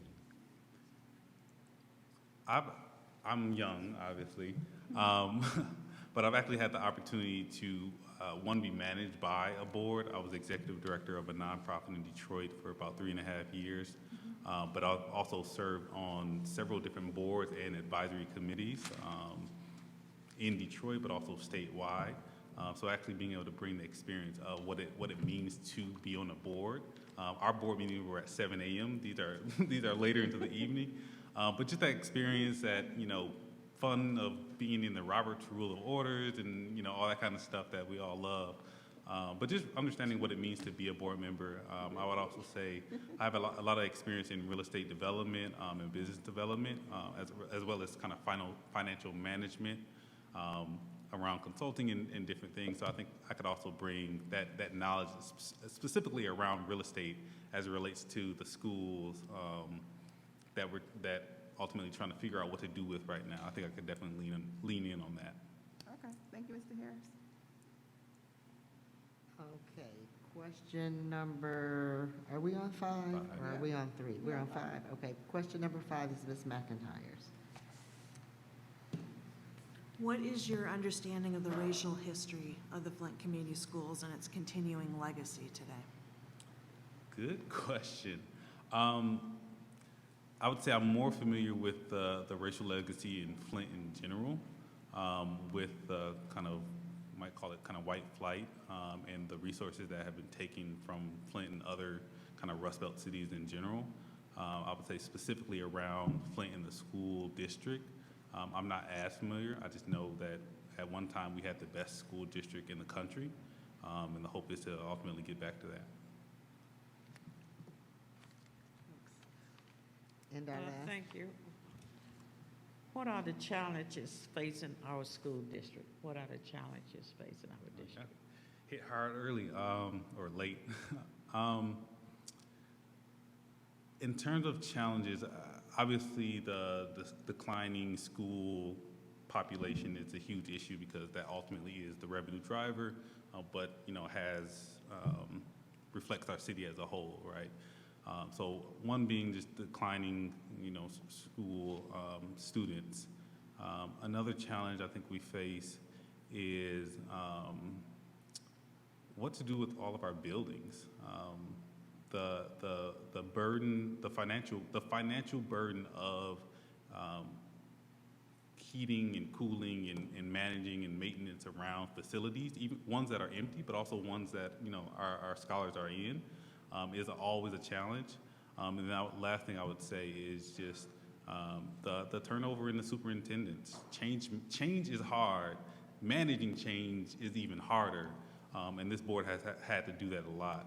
So I would say those would be at least a couple of challenges.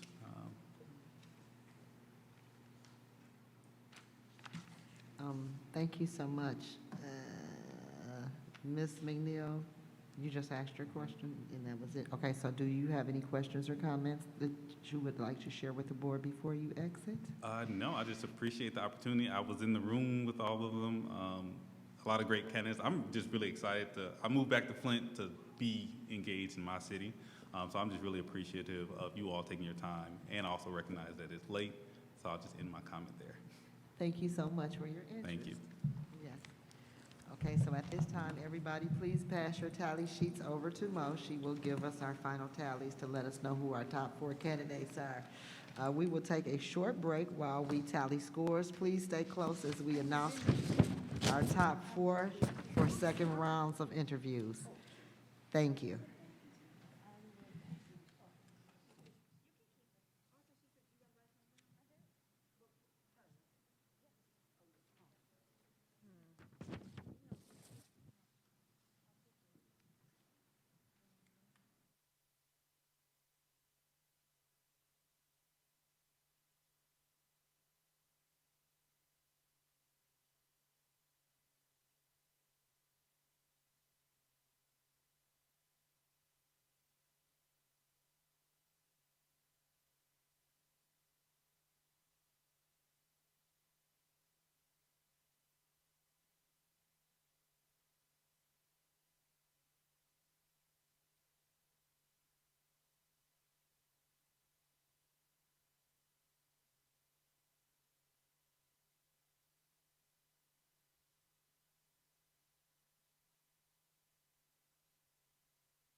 Look, and she said you gotta wait like that's rules or something. You gotta wait.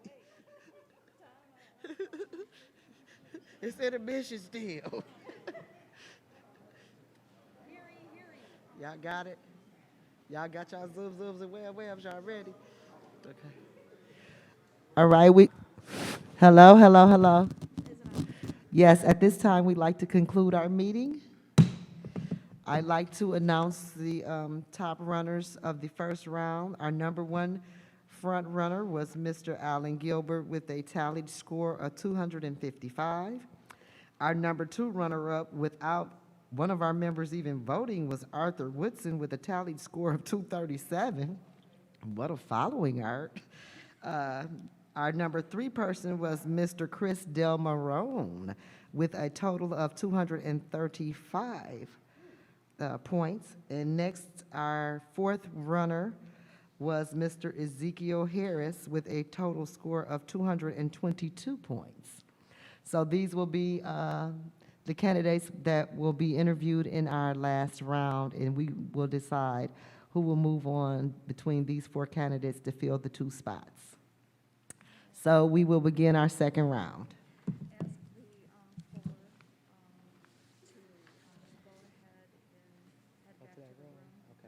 And we would ask the 4 candidates that were selected, and that would be Mr. Allen Gilbert, Mr. Arthur Woodson, Mr. Chris Delmarone, and Mr. Ezekiel Harris to return to the room so that you can hear the questions. And Monica Elston, our executive secretary here, will come get you, and we will conclude the last round, last and final round.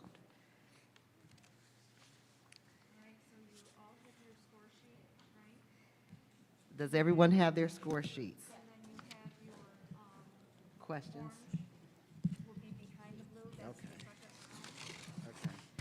Okay. Ms. Laura, you have your orange questions right here for your second round? This here, honey. Oh, is that the same thing? Okay, awesome. Okay, and then your tally sheet, Well, you guys are crazy. Okay, and we're waiting on Ms. Elston after she gets the candidates settled in and bring up our first candidate. Do you have that crazy app that does 1 through 4? You know, that does like a random number generator between 1 and 4?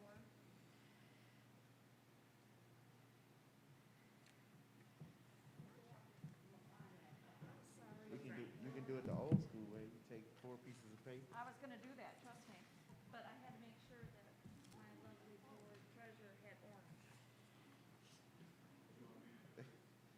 Go ahead.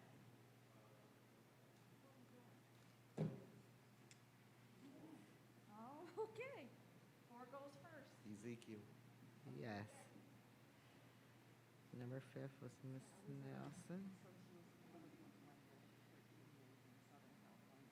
After Ms. Nelson was, Dylan.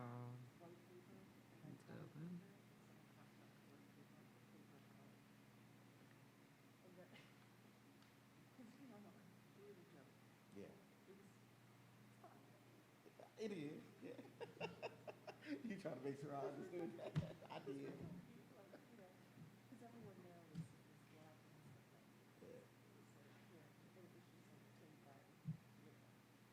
That's a really good question that you asked, though, because really, cultural competencies.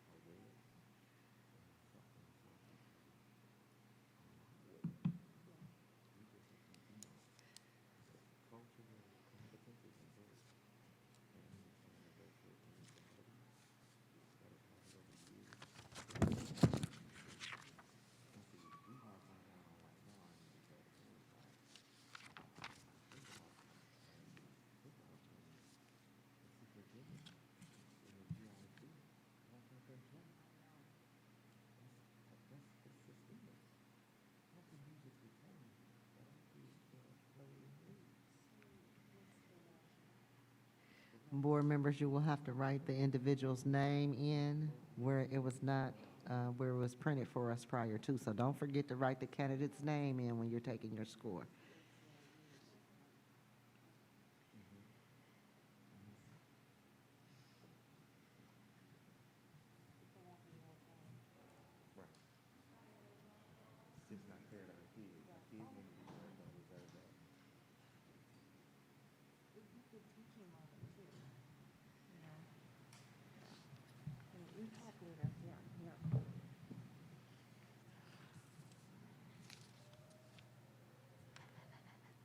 Hello, how are you, Mr. Ezekiel, and welcome back. We are starting our second round of questions. I will start by asking you the first question. Congratulations to making it to the second round. In these challenging times, why have you decided to be a part of the decision-making process regarding the Flint schools? Because it's an opportunity to be part of the decision-making process for the Flint schools. I think it's easy to complain or to watch on the sidelines or to say, oh, that should have happened, that should be changed, without having like the full context of a reason behind a decision or what's going on, or the different intricacies of what it means to be a board member. And I just really want to be engaged. Going back to just hoping to bring my experience from being on boards, from being managed by boards, from the real estate perspective, from the financial management perspective. I just thought it was just a great opportunity, quite honestly. And if I'm not chosen, I'll still be around. And that's the whole reason why I moved back home. Thank you so much, because we need male mentors in our district. Number 2 question will come from Ms. Green. What are the biggest challenges facing public education today? I think there's real difficulty in innovating within a kind of governmental system, right? The whole point of public education is to serve the public at large, while also recognizing that each individual student has their own needs that needs to be met. And that's probably like the most difficult part of anything that's done at large scale, especially when you put that into the context of a city like Flint that faces its own challenges kind of on top of that. So I would say doing kind of individual learning at scale is difficult. And then you mix that in with finances and other decisions that need to be made. Just makes it that much harder. And Flint isn't the only city in the country that struggles with this. And I think also recognizing that too. Thank you, Mr. Harris. Question number 3 will come from Mr. Walker. Good evening again. Good evening. Working effectively with other board members and the superintendent requires skill, communication, and decision-making.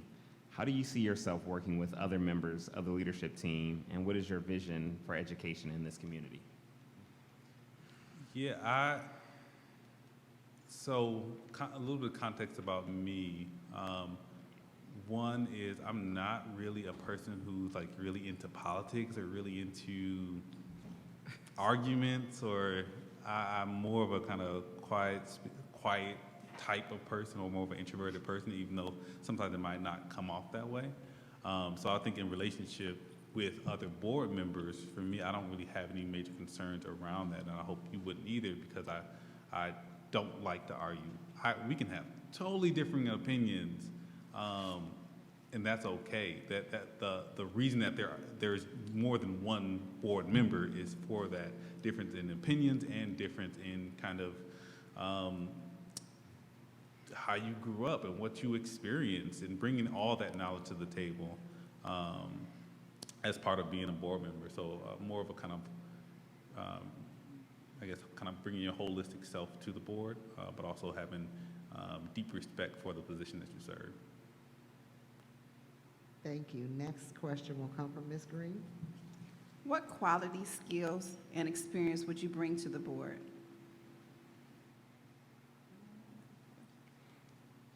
Yeah, so, I don't know if I asked that before. Yeah, but I think that's still a very important question. Again, I bring just experience around being on a bunch of different boards, serving in different, I've served as board chair, I've served as secretary on different boards. But then also just a lot of my work around consulting, both when I was with a community development and finance institution, which is basically a big nonprofit bank. We did a lot of consulting for a ton of different types of organizations, including financial qualified health centers, to birthing centers, to charter schools, all over the board. And a lot of the work that we did for them was not only thinking about, what is their overall vision of where they're trying to go, but how does that work financially?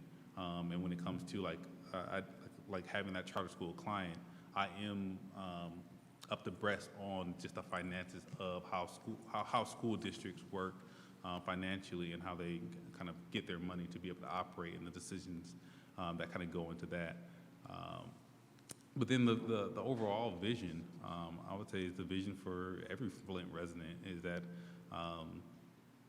all of our students have the opportunity to have a quality education, and that it's no longer a third grade reading level crisis happening in our city, in our country, in our state, and that we ultimately set students, scholars up to be successful adults and make whatever choices that they deem necessary, but we give them the tools to make those decisions.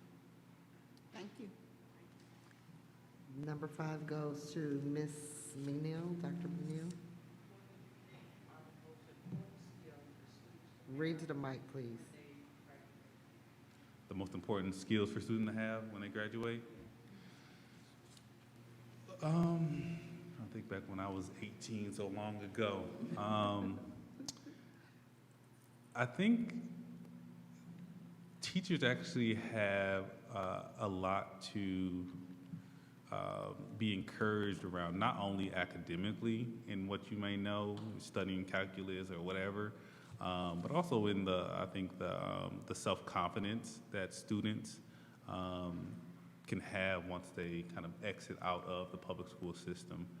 I would say academically we want them to be at their best, but we know going through this world, it's not only kind of what you know, but it's how you think. Thank you. And our last question is by Ms. McIntyre. What does public education mean to you, and why is it important for our society? Public education to me means both opportunity and choice. Public education can be a great kind of leveling of the playing field, if you will say, in life, and presents you with the opportunity to start your own business, to pursue higher education, to do whatever you want to do.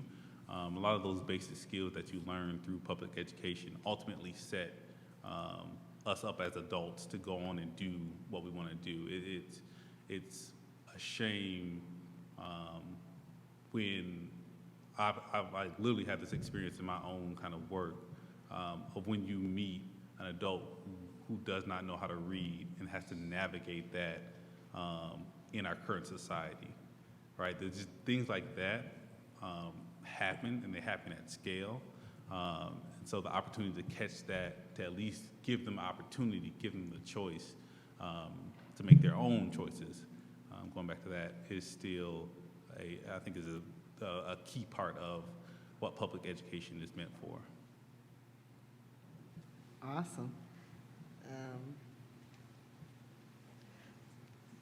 That concludes the questions that we have for you. Do you have any final statements before you exit? No, thank you again for the opportunity. Thank you so much.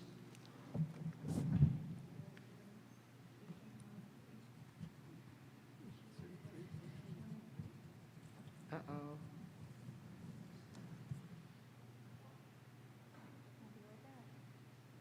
Oh, I didn't. Could you let us know what that question is that you changed your does public education mean to you, and why is it important for our society? We couldn't hear it. What does public education mean to you, and why is it important for our society?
Not yet.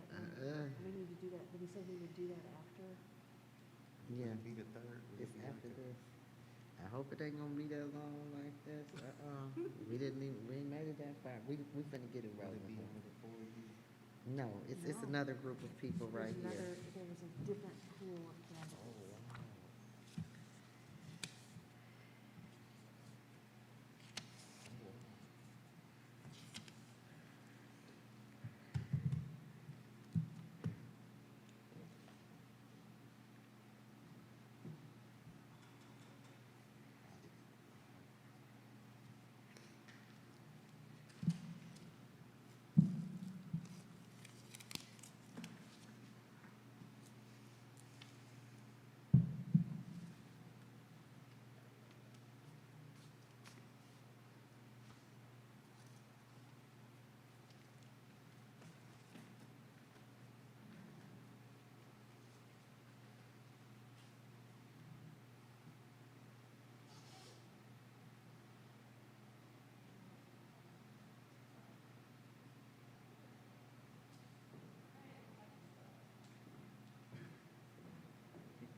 All right, Pastor Gilbert, welcome back.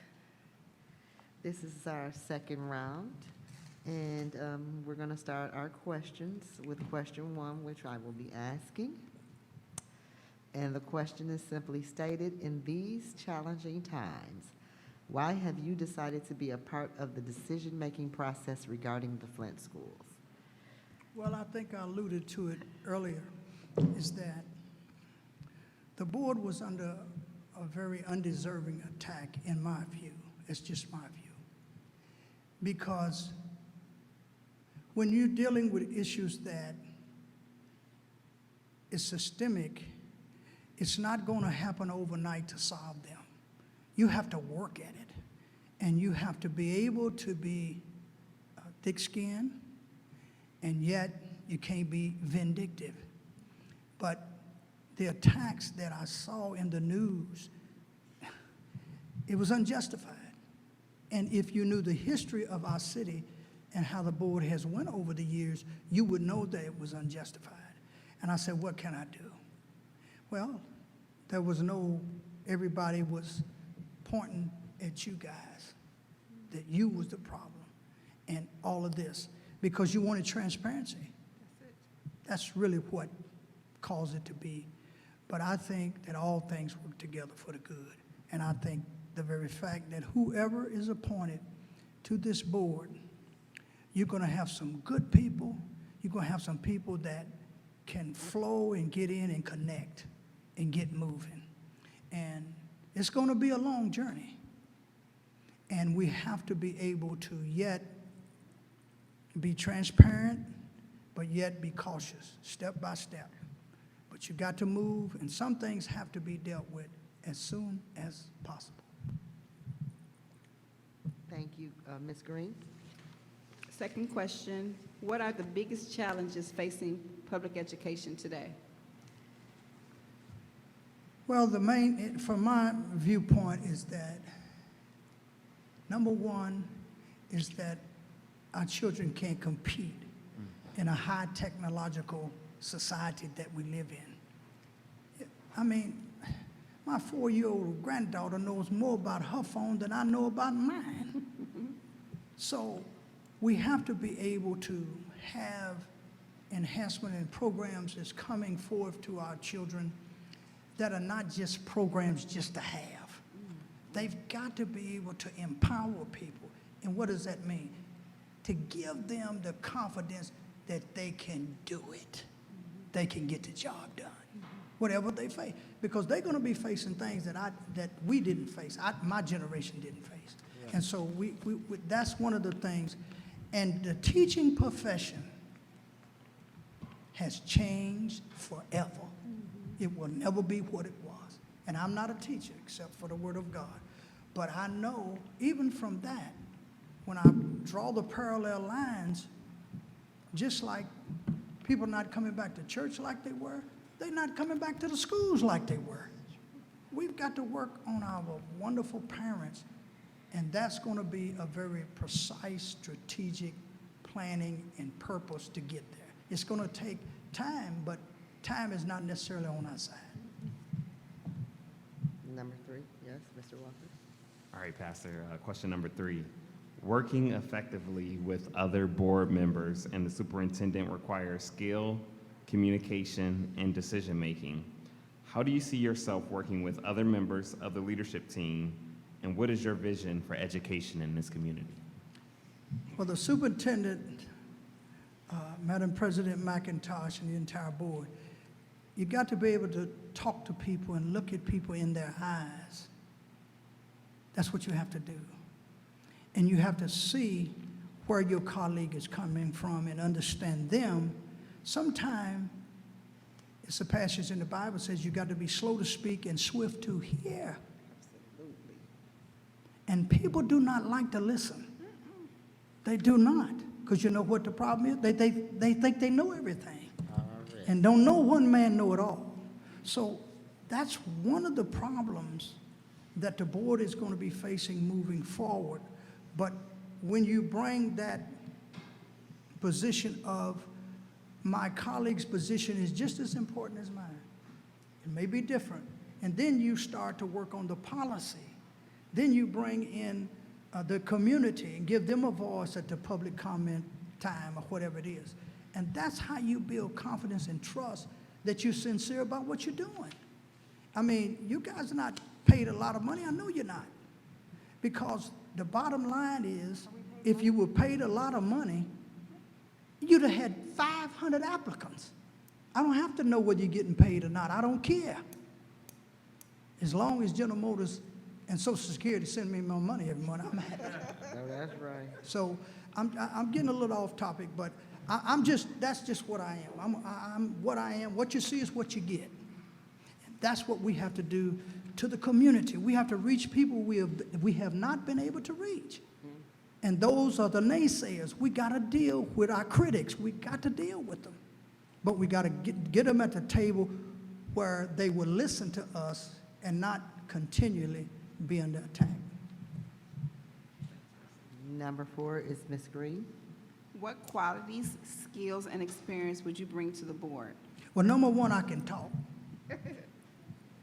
And ain't too many people besides Councilman Mays and Woodson that can out-talk me. And that's only on certain days. On Sunday, can't neither one of them do anything with me.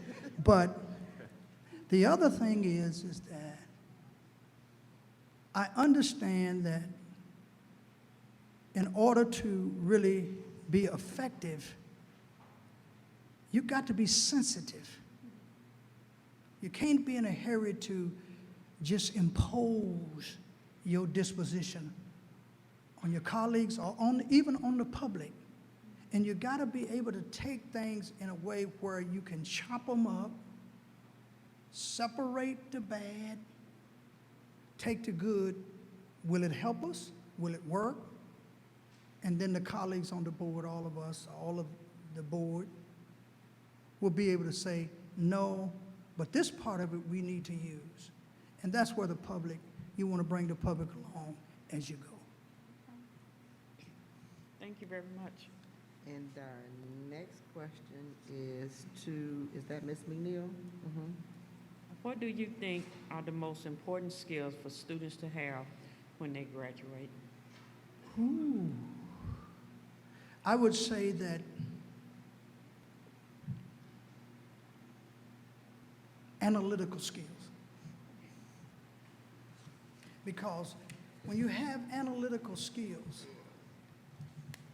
you're able to make decisions that will carry you to your future.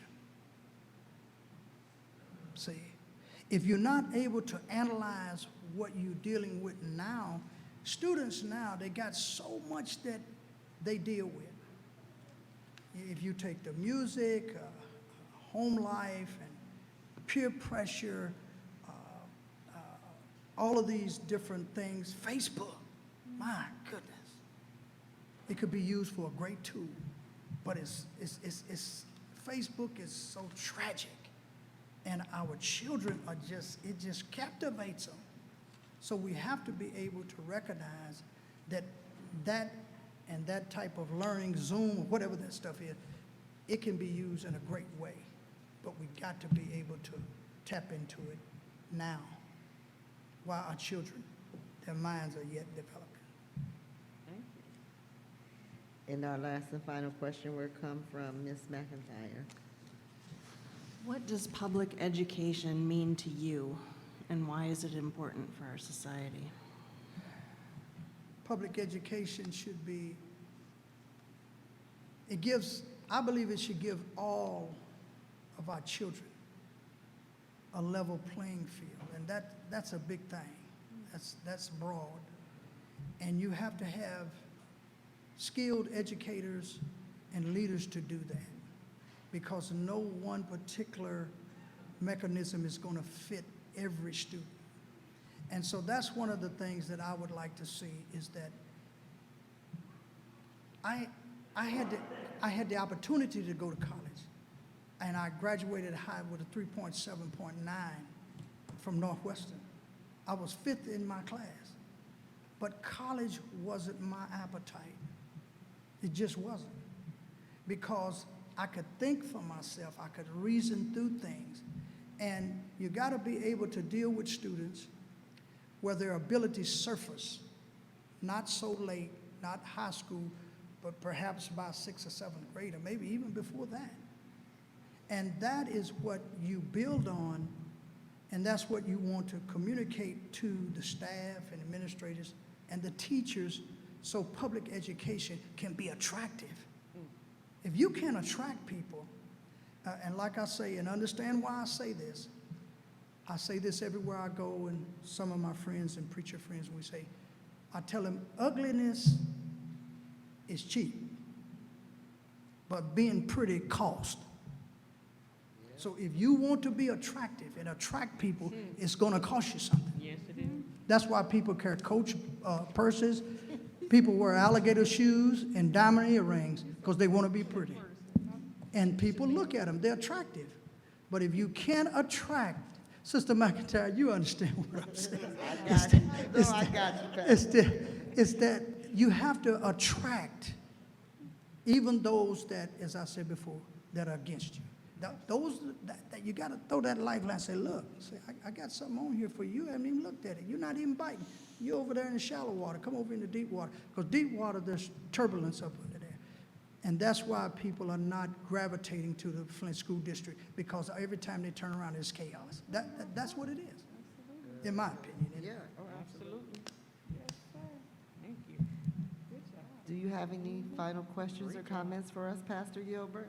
No, Madam President McIntosh, I appreciate you as well, and you're such a great help downtown on the board, but you continue to fight the good fight of faith. Lead this board irregardless to whether I'm part of it or not. You have my prayers, each one of you will, and I know 4 of you anyway, and Brother Jones and Brother Walker, don't give up. Keep on plowing ahead, because anything worth having is worth fighting for. Yes. If you're not willing to fight, you're absolutely on the wrong board. Thank you so much. You're so right about that, Pastor Gilbert. Thank you so much. Yes. Yes. So where do we come on Sunday? Is it? Pastor Gilbert, they're I'm asking an where they atheist, can. but I'm. Pastor Gilbert, they're asking where they can come hear you speak at now. You might not want to miss a chance to plug your place of worship. Where is that at? No, where is the church? Which church is it, Pastor Gilbert? Bethel.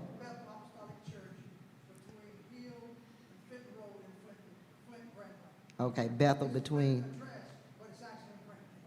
Okay, between Fenton and Hill Road. All righty then. Thank you so much, Pastor Gilbert.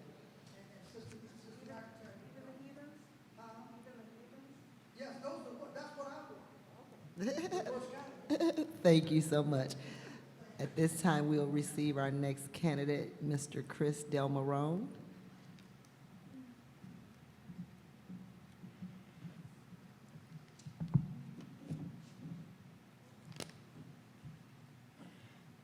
Thank you again. Welcome back. Thank you, Mr. Delmarone, and congratulations to making it to the second round. The first question I will give to you, and it is, in these challenging times, why have you decided to be a part of the decision-making process regarding the Flint schools? Well, it's about the children, and I look at it as an opportunity to improve upon something. Even if everything goes well for any organization, generally there's always room for improvement. It's kind of called continuous improvement. So, you know, you look at a given situation where you're at and always ask the question, can we do better? Are we doing anything incorrect, wrong, improperly? And work to improve upon that. Question number 2 will come from Ms. Green. What are the biggest challenges facing public education today? Public education in general or specific to Flint? Whichever you choose. Okay. Well, specific to Flint would be taking advantage of what's available in the community. So there are many resources in Flint. Resources such as Kettering University, University of Michigan Flint, Charles Stewart Mott Community College, General Motors, larger entities like that, our hospitals. So that is an opportunity for students to fill in, I believe, in some type of co-op position. I myself, when I was in high school, you had asked me where I was at Hamady High School, I was on a co-op program. Had the opportunity to work at Citizens Bank in their coin vault. There was another vault next door, the cash vault. So it was a great opportunity working with other high school students, but more importantly with adults who have been in the banking system for some time, to learn from them. So those are opportunities that we can take or should take advantage of, and I would hope are in some fashion right now. Whereas in a smaller community, you know, they're not going to have the large employers that we have, the General Motors, the Lear Seating, things like that, Kogel's Meats. So there's a great opportunity to partner with others in the community entities. Education in general, I think, in the whole, I think it goes to technology, because technology changes so quick. And to keep up with the times, there's a great expense in investing in that technology, and we need to find ways where we can partner with, say, computer companies and that to take advantage of, to take advantage of them to help us.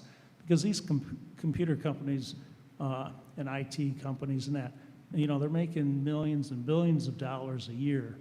And if we can partner with them somehow to help reduce the cost to the school district, we'll be much farther ahead as a district, but more importantly, the students will be much further ahead.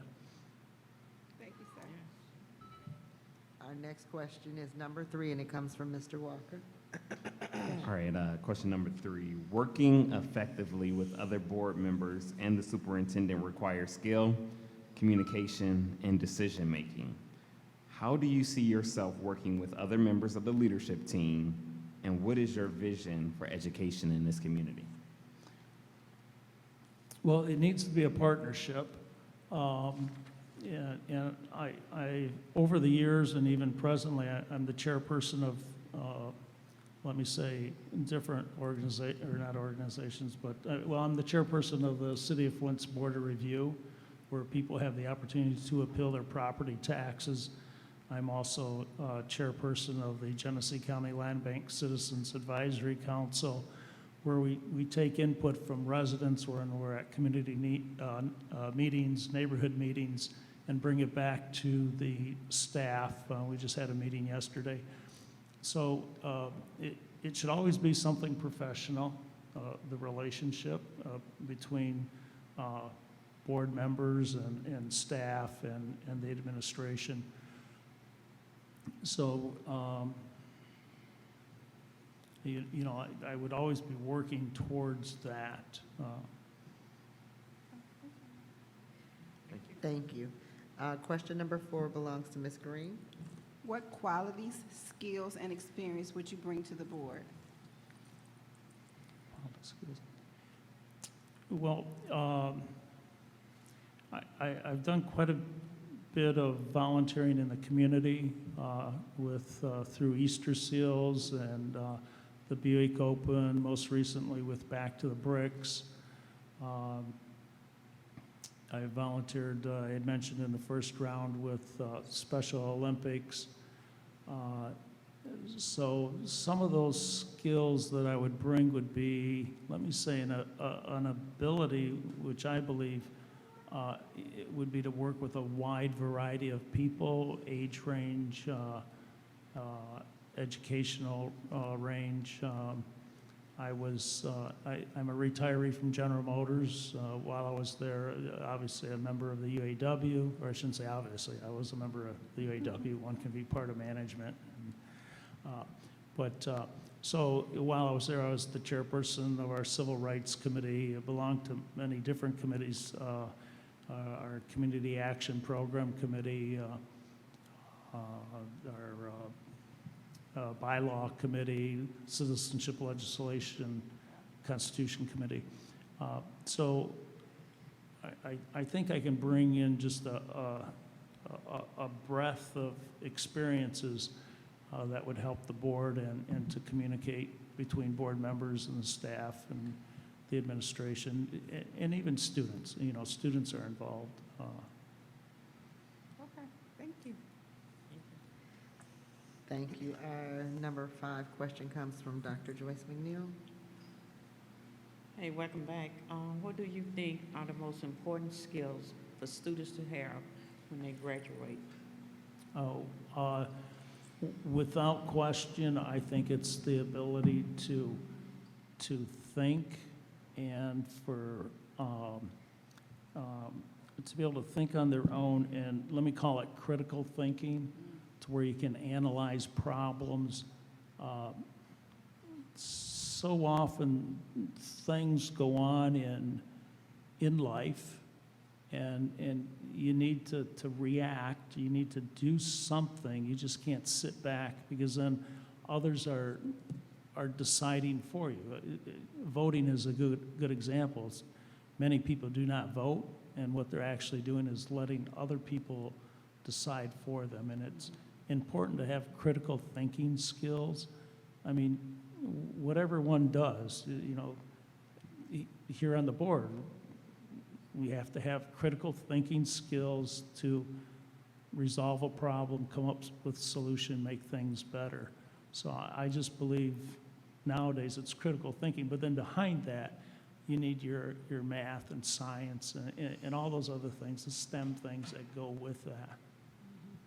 Thank you very much. And the last question will come from Board Member McIntyre. What does public education mean to you, and why is it important for society?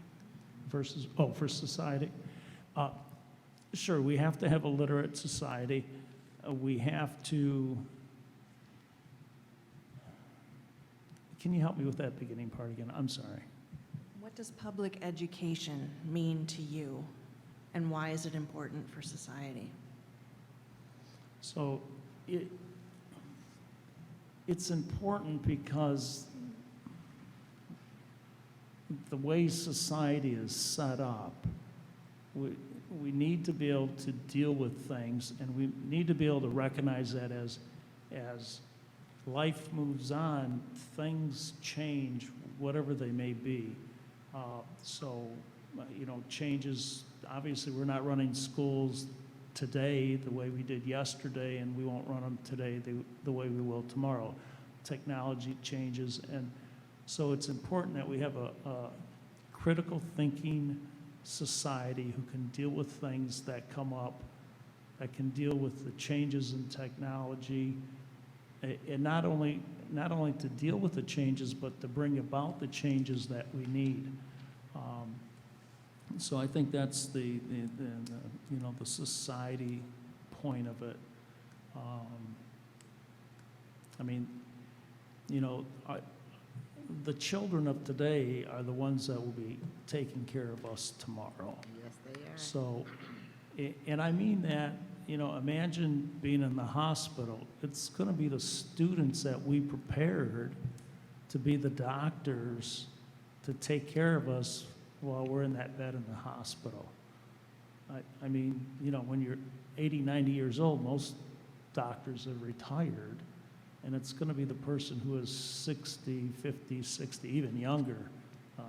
You know, I've been in a hospital before, and I go, this is amazing. People who are 30 years old are saving people's lives. And to me, it's very important that we expose children to a university setting as early as we can. It's too late to do it in 12th grade, 11th grade. It needs to be done like in 2nd, 3rd grade, if nothing more than just to take them on a university campus and let them walk. I've taken young children before to the U of M Ann Arbor Law School Library, and I explain, you know, just one at a time, you need to be very, very quiet. You can't make a sound in here. And you know, and we walk through, but I think those children are inspired, and they can see what others are doing, and you know, try to work to attain to get to that level, realizing that, you know, it may not be law school, but whatever it is, you know.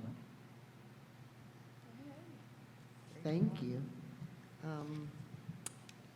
We share some of the same language, because I often say the students that we make decisions for today will be making decisions for us tomorrow. Sure. And it pretty much equals the same thing you said. Do you have any last statements for the board? No, but I just, other than that, you know, I try and help the community. You know, over the years, I've been a 4+ blood donor. I've been, you know, I would call people who are on the emergency list, and I've been called myself on the emergency list. Hey, we need some blood. Can you come out and help? Right now, I'm growing my hair much longer than normal. I plan on donating it to Locks of Love or some other organization that helps people going through chemotherapy. Was the cause of the pandemic, I guess. So it's been about 2 years now. But yeah, it's just about helping people, and in this case, helping the children. Thank you so much, Mr. Delmarone, for your time, and it's been a pleasure. Okay, thank you. Thank you so much. I'm asking that the board tallies up their scores from Mr. Delmarone while Mo gets our last and final candidate, Mr. Arthur Woodson. And we can wrap this portion of the meeting up, and we still have to get through our portion with our library piece.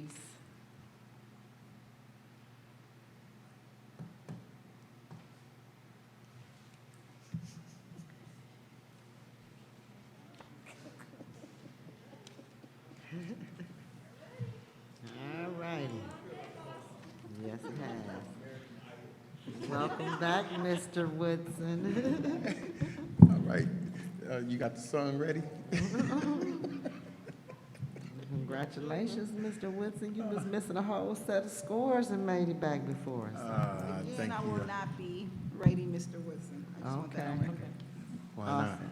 Why not? We did it the first, you can do it the second time. I'm just joking. I'm Okay, just so joking. at this time, Mr. Woodson, do you have anything you'd like to say to the board? Man, I appreciate, you all voting and scoring for me.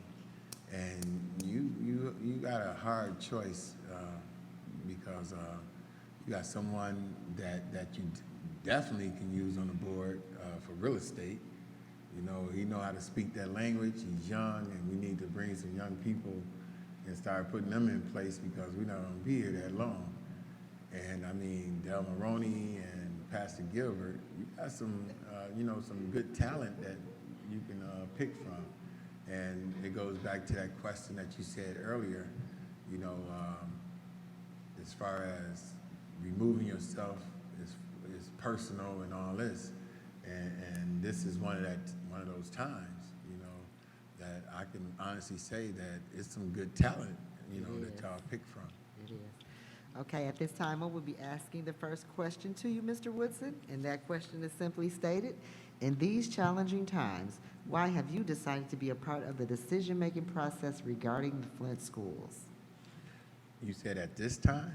At this time. At this time, you get tired of, and I know the public Okay, is wait, tired. Yep, in these challenging times. I'm In sorry. these challenging times, In these oh. challenging times, why have you decided to be a part of the decision-making process regarding the Flint schools? Just wanted to clear that up, I'm sorry. Okay. These challenging times, you have the pandemic, you have the water crisis, you have racism, systemic racism, you have all different types of things that have impacted our community. And one of the major things is that you have elected officials that say they're going to do one thing, and once they get elected, they do something totally different. The people are burnt out in our city. They don't have the energy to keep going back and forth about protests and, coming down to the board meeting, having to complain when they elected the person to really do what was right for them. They elected that person to be a voice for them. They elected the person thinking and basing their decision on integrity and, transparency and truth and honesty. And that's what the people need to see. And, coming to the board meeting, I get chills just speaking about it right now.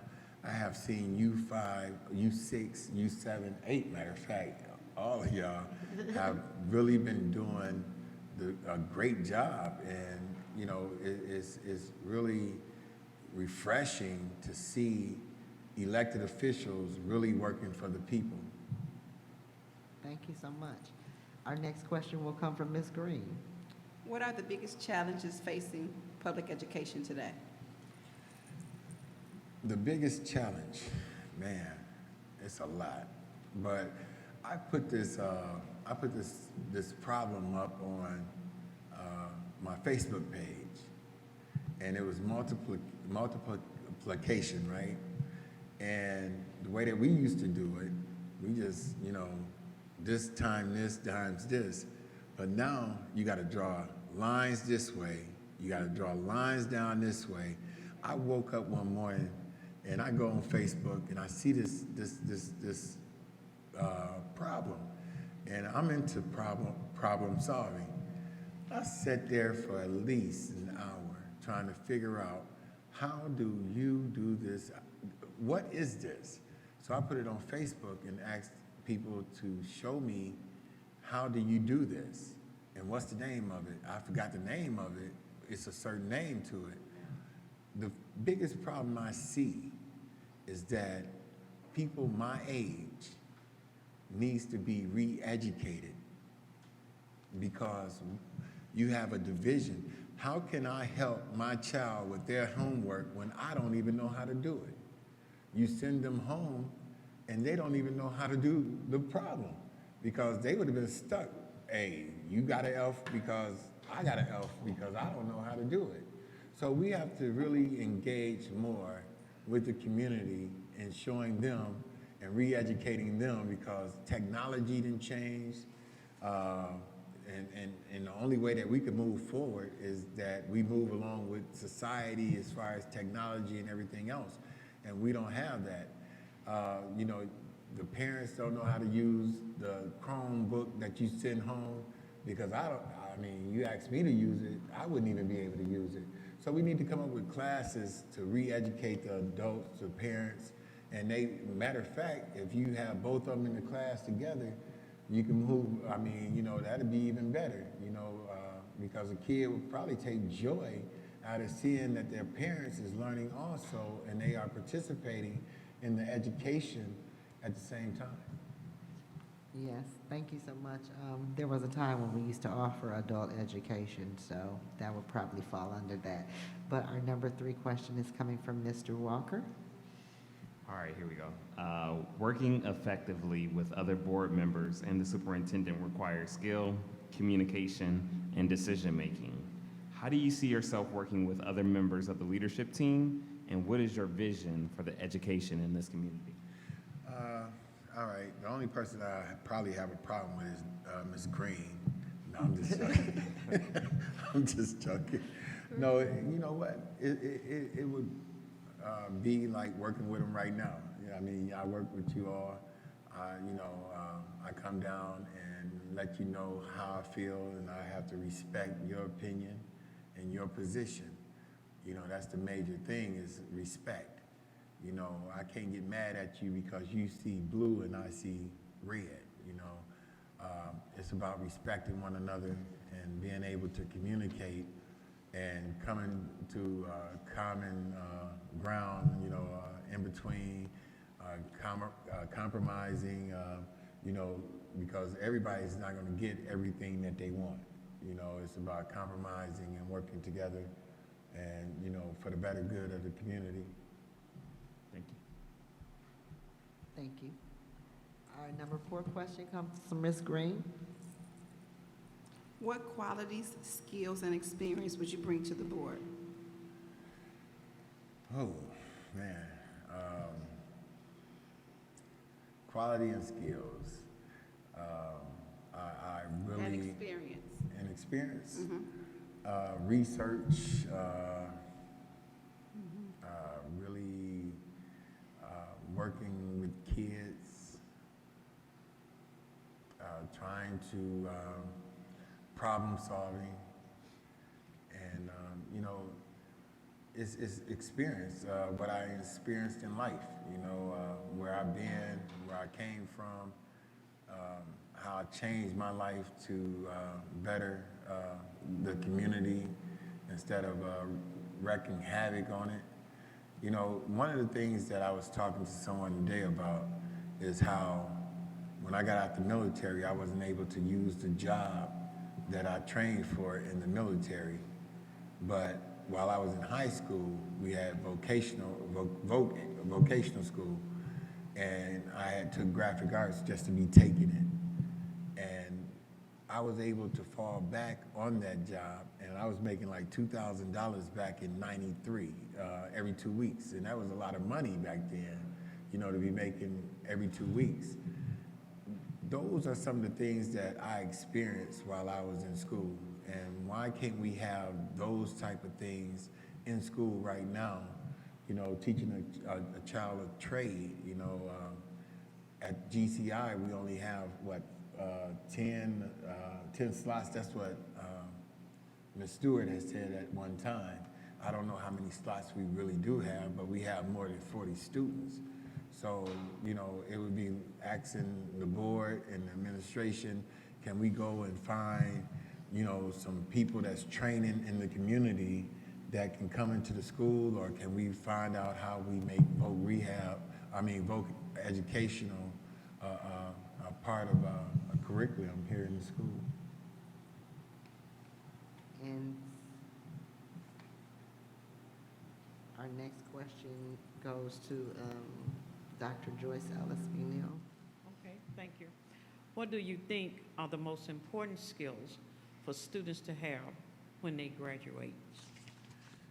Life skills, financial skills. You know, when we was in school, they told us the pyramid was go work for GM, become a team leader, become a supervisor, and you might make it up into the front office. Nowhere have I seen, you know, where they really took time to teach us how to be entrepreneurs. You know, that's one of the main things. In our community, we don't understand finances. That's one of the main things. What is credit good for? Even though I don't like credit, but they need to really teach, you know, it can get you caught up and it can hurt you later on in life. And no one told us about credit. No one told us about financial stability, how to manage your money. We was not taught that. And no one taught us how to own a business. No one taught us how to go to sam.gov. No one taught us about a Dunn and Bradstreet. You know, nobody taught us anything like that. We had to get out here on the streets and really learn it for ourselves. We need those type of things in our school system. And one of the main things we need is really mental health. We definitely need to get a grip on that for the students and the parents, because we all have been traumatized here in the city of Flint, and we really need to get a handle on that and find out what kids was affected, get that data going to where we can follow up with MDHHS or GHS, somebody that can go to these homes and check on the kids that was affected back in the day. Awesome, thank you. And our last question will come from Ms. Laura McIntyre. What does public education mean to you, and why is it important for society? You scare me the way you're looking at me with that mask. No, I'm scared to answer. No, public school, you know, a lot of people can't afford, you know, private school like Powers, Faithway, you know, all these expensive schools. They can't afford to go to Flushing or Grand Blanc or anything like that. They have to resort to public school here in Flint. And we should be able to, you know, really accommodate our kids, because I was just talking to a couple of the candidates, and the school budget is bigger than the city's budget. Y'all get more money than the city. And why is it that we don't have any new schools? We don't have any good curriculums. Why is it that our kids are leaving the city of Flint to go play basketball, football out in Flushing and Davison and Clio and all these other different places? Do we even play down at Atwood Stadium? And I mean, we own that, and they sold that for $1. So it's time for us to really start kicking back and rolling up our sleeves, taking back what was taken from us, so that we can make a better life for our kids here in the city of Flint. And it's not about living for today. I want to be just like you hear the Republicans say, I don't want to raise taxes, or I don't want my grandkids to have to pay for what I borrow today. You know, you want to make it to where your grandkids is living nice and don't have to worry, because those are the decisions that we make today will, you know, affect them later on down the road. So we got to look out and look down the road for 10, 20 years down the road. Is there, okay, and that concludes your interview process for the second round. Is there anything else you'd like to say to the board? And I'd just like to also say, and when we asked to use Atwood Stadium, they let us know we could not use it. That was a no. Yes, they told us no. Yep, that day when we discussed our stadium and we said we could go to them and we asked, and they cracked our faces and said no. So I just wanted to put that out there. So if that is all, Mr. Woodson, thank you so much, and this will conclude our rounds. Do you have something you'd like to say?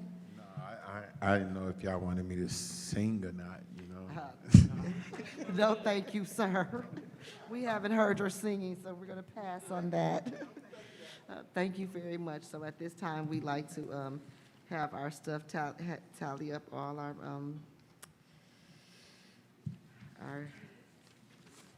we'll pass it over here to Mo, and she'll let us know what we came up with, and we will prepare ourselves for the next portion of our meeting.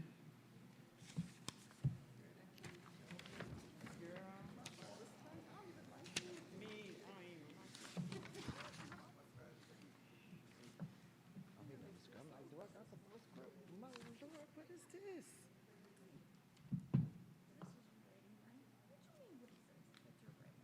That ain't my right. Yeah. Let me see, make sure that. This mine.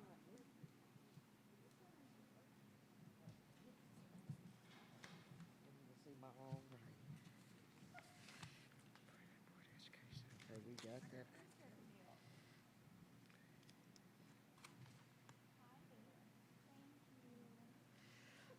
Okay, if you recall, board members, we tabled action item 21.8, authorization to fill library vacancies on September 15th to the full vacated board seats first. We must take action this evening. In your packet are the letters of applicants seeking interest to serve on the library board. We must decide collectively who to nominate. The candidates' names have been given to you in a packet. And their names are Andrew Watchhorn, Jan Worth Nelson, Taquan Buford, Audrey Young, and Michael Clack. So these are your 5 candidates that you will select from. At this time, I seek a motion and a second to approve action item. You gotta deliberate about a name. First. Oh, I'm sorry. I didn't skip down before. Okay, so we're gonna have to deliberate first, and then we will do this portion. I'm just rolling on. I'm sorry. I'm ready to go home, y'all. I'm sorry. So at this time, we're gonna have to decide who do we think. I guess we'll go around and everybody say who they select, I guess, because we don't have anything set up. So we're gonna go with Mr. Walker because he's ready. My vote is still with Mr. Buford. Okay, Mr. Buford for, Might as well put me down for Mr. Buford, too. okay, and so that's Walker and Green. Okay, Miss, Audrey Young. okay, Audrey Young for, McIntyre. And Audrey Young. Audrey Young for McNeil.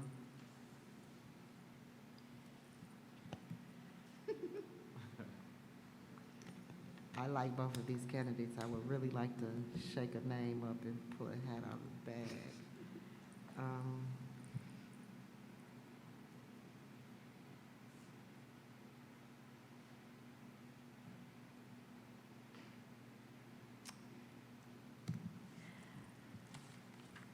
I guess I'm gonna go with Miss Young.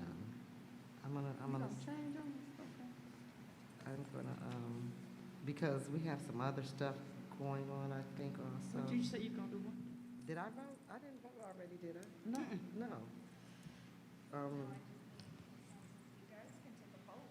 I think we should, because I'm gonna be honest, I'm very undecided and on the fence about this.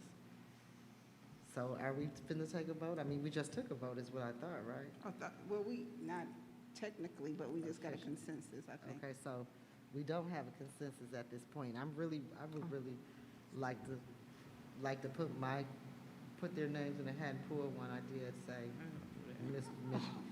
no. Can't do that. Yep. I'd just like to say, in defense of Audrey Young, that she was one of the candidates that did run for the elected seat, and she did very well in her showing. And I think it indicates her seriousness and her commitment. Not that it, I'm not saying. And I need to ask Mo, because I know Ms. Young is also running for a seat on the city council. Correct. That won't be an issue for her to sit in this No. capacity, will it? No, because she's from your board. Okay. And I don't believe it conflicts, correct? Is that correct, Kay? We Is already there any- established this in the last meeting. Is there a conflict? I don't remember, I don't recall us discussing this, I'm sorry, but she's here. Is there a conflict, because we have a candidate that's considered for city council who is also seeking a seat on your board? Is that a conflict of interest? We can't, what happened to our podium with a? It's right there. It's Oh. right there.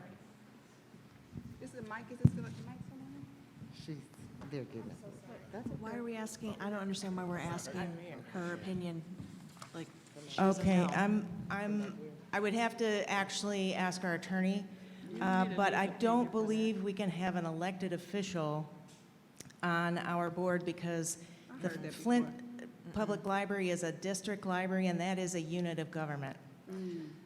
So though we have an appointed board, those people are a governing board, a unit of government. So I believe that is not permitted to have an elected official. You don't know, and Hold we on, do hold need on, wait, hold a on. legal let her- opinion. I mean, We do, this well, wait a is minute, kind of 'cause- prejudice, though. Well, I think. asked her, I asked her, Laura, so can you please let I her? didn't. Well, I did, so please, Yeah, Miss, I'm not an attorney, so I would have to double check with that. okay. So at this point, and we don't have any legal available to support us, I thought we'd already discussed this, though, and that there wasn't a conflict of interest. We already had a legal We had ju- that discussion. We Okay, had that well, I- discussion right. already. okay, well, that's, I didn't remember that, and y'all asking me to vote on something, so I just want some point of information, if you guys don't mind. I'm just- Right. The last discussion that we had, though, we had the same discussion. We came to the same conclusion, and then what we tabled the discussion for was to wait until after we had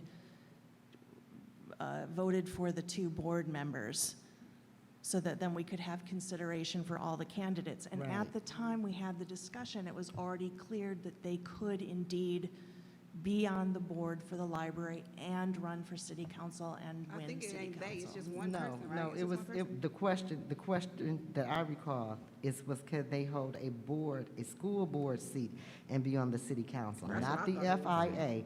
So this is something different. But she's not even on the council, she's running. We She's- don't even know if she's she's gonna not. win or not. But if she does win, then we're back here, which is why We're we, just back here then, if that's the which is person, why but we we done tabled it in- contaminated her so bad right about now. I mean, we done killed. we're getting clarity. That's not I contamination. don't think it's getting clarity if you're asking a non-legal layperson their opinion. That's prejudicial. Well, I didn't know if she knew the rules. They have policies and rules, and she might be in the know of it. So if we're seeking information to move in clarity and in the right way, I don't see what the problem could be when we're trying to do what's right. That's all I'm saying. Nobody's trying to contaminate anybody. Right. I We're think just, that's a legitimate question. it is, to my understanding, because the minute It's a we do. legitimate we question, should but have not to that particular I individual. don't know why not, because it's like President said, they have bylaws and things they have to follow also. Maybe it's not, like she said, she's not a lawyer. She's not acting from a And legal we should have standpoint. cleared that If up she can- before we Let got me here. finish. She can answer the questions based on the position that she holds, maybe, maybe not, but if she didn't ask, we would never know that. Nobody's trying to contaminate anybody, we just want clarity, right? That's all, just trying to do things right, decent and in order. That's all. Because the minute we And I don't, understand y'all got who y'all want, but let's just do this I right. think what we should have done as a board, settle this before we got here, which we had this discussion. And, we didn't clear it up, maybe that's what it is. Well, you can't Because think of we had- everything. I couldn't, I mean, it just hit me now in this moment, or I would have definitely asked when we had legal available, when Mr. Gardner was in there or something, because like I said, I do want to be decent and in order. Because I do have to I don't want to vote for somebody and then they can't do the job. So at this point, can we contact somebody? Is that decent and in order to make a phone call? But who would know this? Right, we're gonna have to refer to legal. If you wanna table it until the October. Can we table it that far out? Because don't we have a deadline to fill that seat, ma'am? It's September 30th. And today is September, so we can't wait till the next board meeting. tomorrow. Right, so we can't wait till the next board meeting.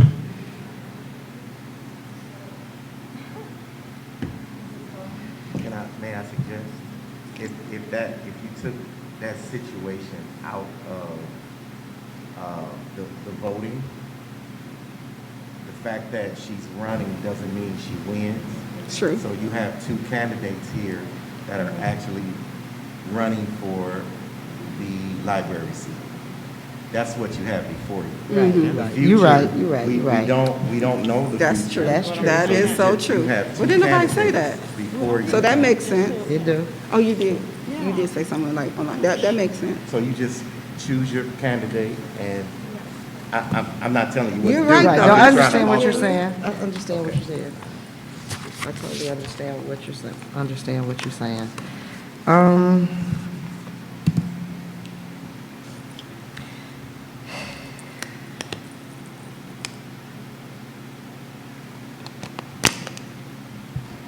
Okay, at this point, I think I'm going to support Sister Muhammad, Sister Audrey Young, due to some other dynamics, because these people are both heavily involved in our process and trying to move forward and other things. So I'm going to select Ms. Young. I think I'm going to go with Ms. Young. My vote is Ms. Young. So I'm going to leave that at that. So the vote is 3-2, and do we have to have a 4? We have to have 4 votes to pass somebody anyway. Okay, so, So now we're gonna have, Jesus Christ. so part of it is it goes back to making sure that we fill these seats. Right. And right now, the position will be vacated until we can appoint, and I'm hoping that they will do that. You guys, that can happen quickly. If you, So that means they have to have another meeting before the 30th? Does this feel like commitment to me, not to pick somebody by the back? It's September 30th is in 2 days. Right, no, tomorrow. Tomorrow. Right, so that decision will have to be made tonight. no, I don't think it prevents you from, once again, it goes back to legal. You guys. But we do need 4 votes tonight to pass somebody. So we got a decision to make. And the majority, well, 3 is the majority. 3 is the majority. Right? Isn't 3 the majority? Tonight, I would think. They got the majority. I'm tired. I've been Oh, up since okay. 5 Sit up here like, I'm like, well, why y'all make me make that tough decision and then? Make the motion and make the second. Man, looky here, y'all. Okay.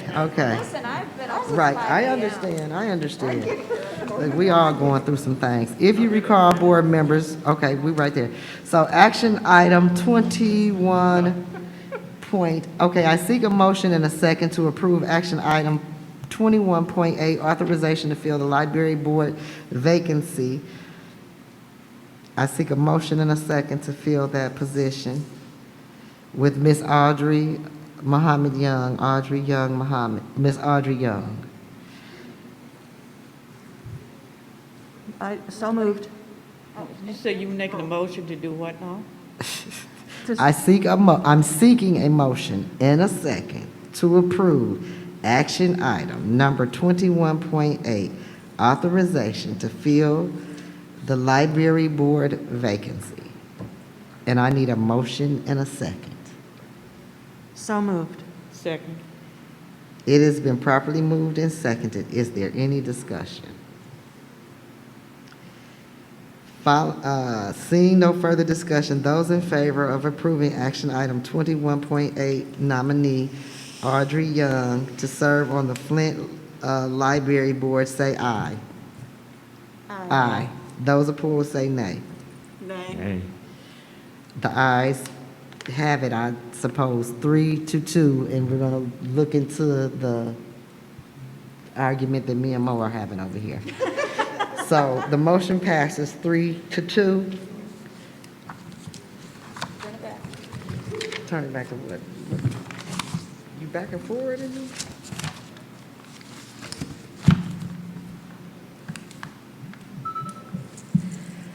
Once again, the board wishes to thank all candidates who submitted their applications. We appreciate your participation, and we look forward to working with you. Our winners for our board members who have secured the 2 seats will be Pastor Gilbert with a total of 532 to secure the first spot, which will be the 5-year Miss Perry's term, once we get clarity on that, as we specified. And then Chris Delmarone with a vote of 486 to secure that 2nd seat. So our 2 new board members, we have 2 men. So now we have a mix of men and women. That'll be guys. We have Pastor Gilbert and Mr. Chris Delmarone. So now we are back here Well, to. I'm non-binary, but that's all right. That's okay. What happened? What did we miss? What did I miss? What happened? Not male or female. What'd you say? Oh, okay. Well, we have a tie there. We have a tie there. We have Ms. Laura tie breaking when you just decide what you're doing. Okay. Action item 21.12, the appointments of the Board of Education members to fill the vacancies. I seek a motion and a second to appoint Pastor Alan Gilbert and Mr. Chris Delmarone. So moved. Second. It has been moved and properly seconded. Is there any discussion? Seeing none, the motion to appoint Pastor Alan Gilbert and Mr. Chris Delmarone to fill the board vacancies will be conducted by a roll call vote. As I call your name, please say yes or no to approve this motion. Vice President Green? Yes. Secretary Ellis McNeil? Yes. Treasurer McIntyre? Yes. Assistant Secretary Treasurer Walker? Yes. And myself, Board President Carol McIntosh, is a yes for me, and the motion passes 5-0. Congratulations to Pastor Gilbert and Mr. Chris Delmarone. We look forward to working with you.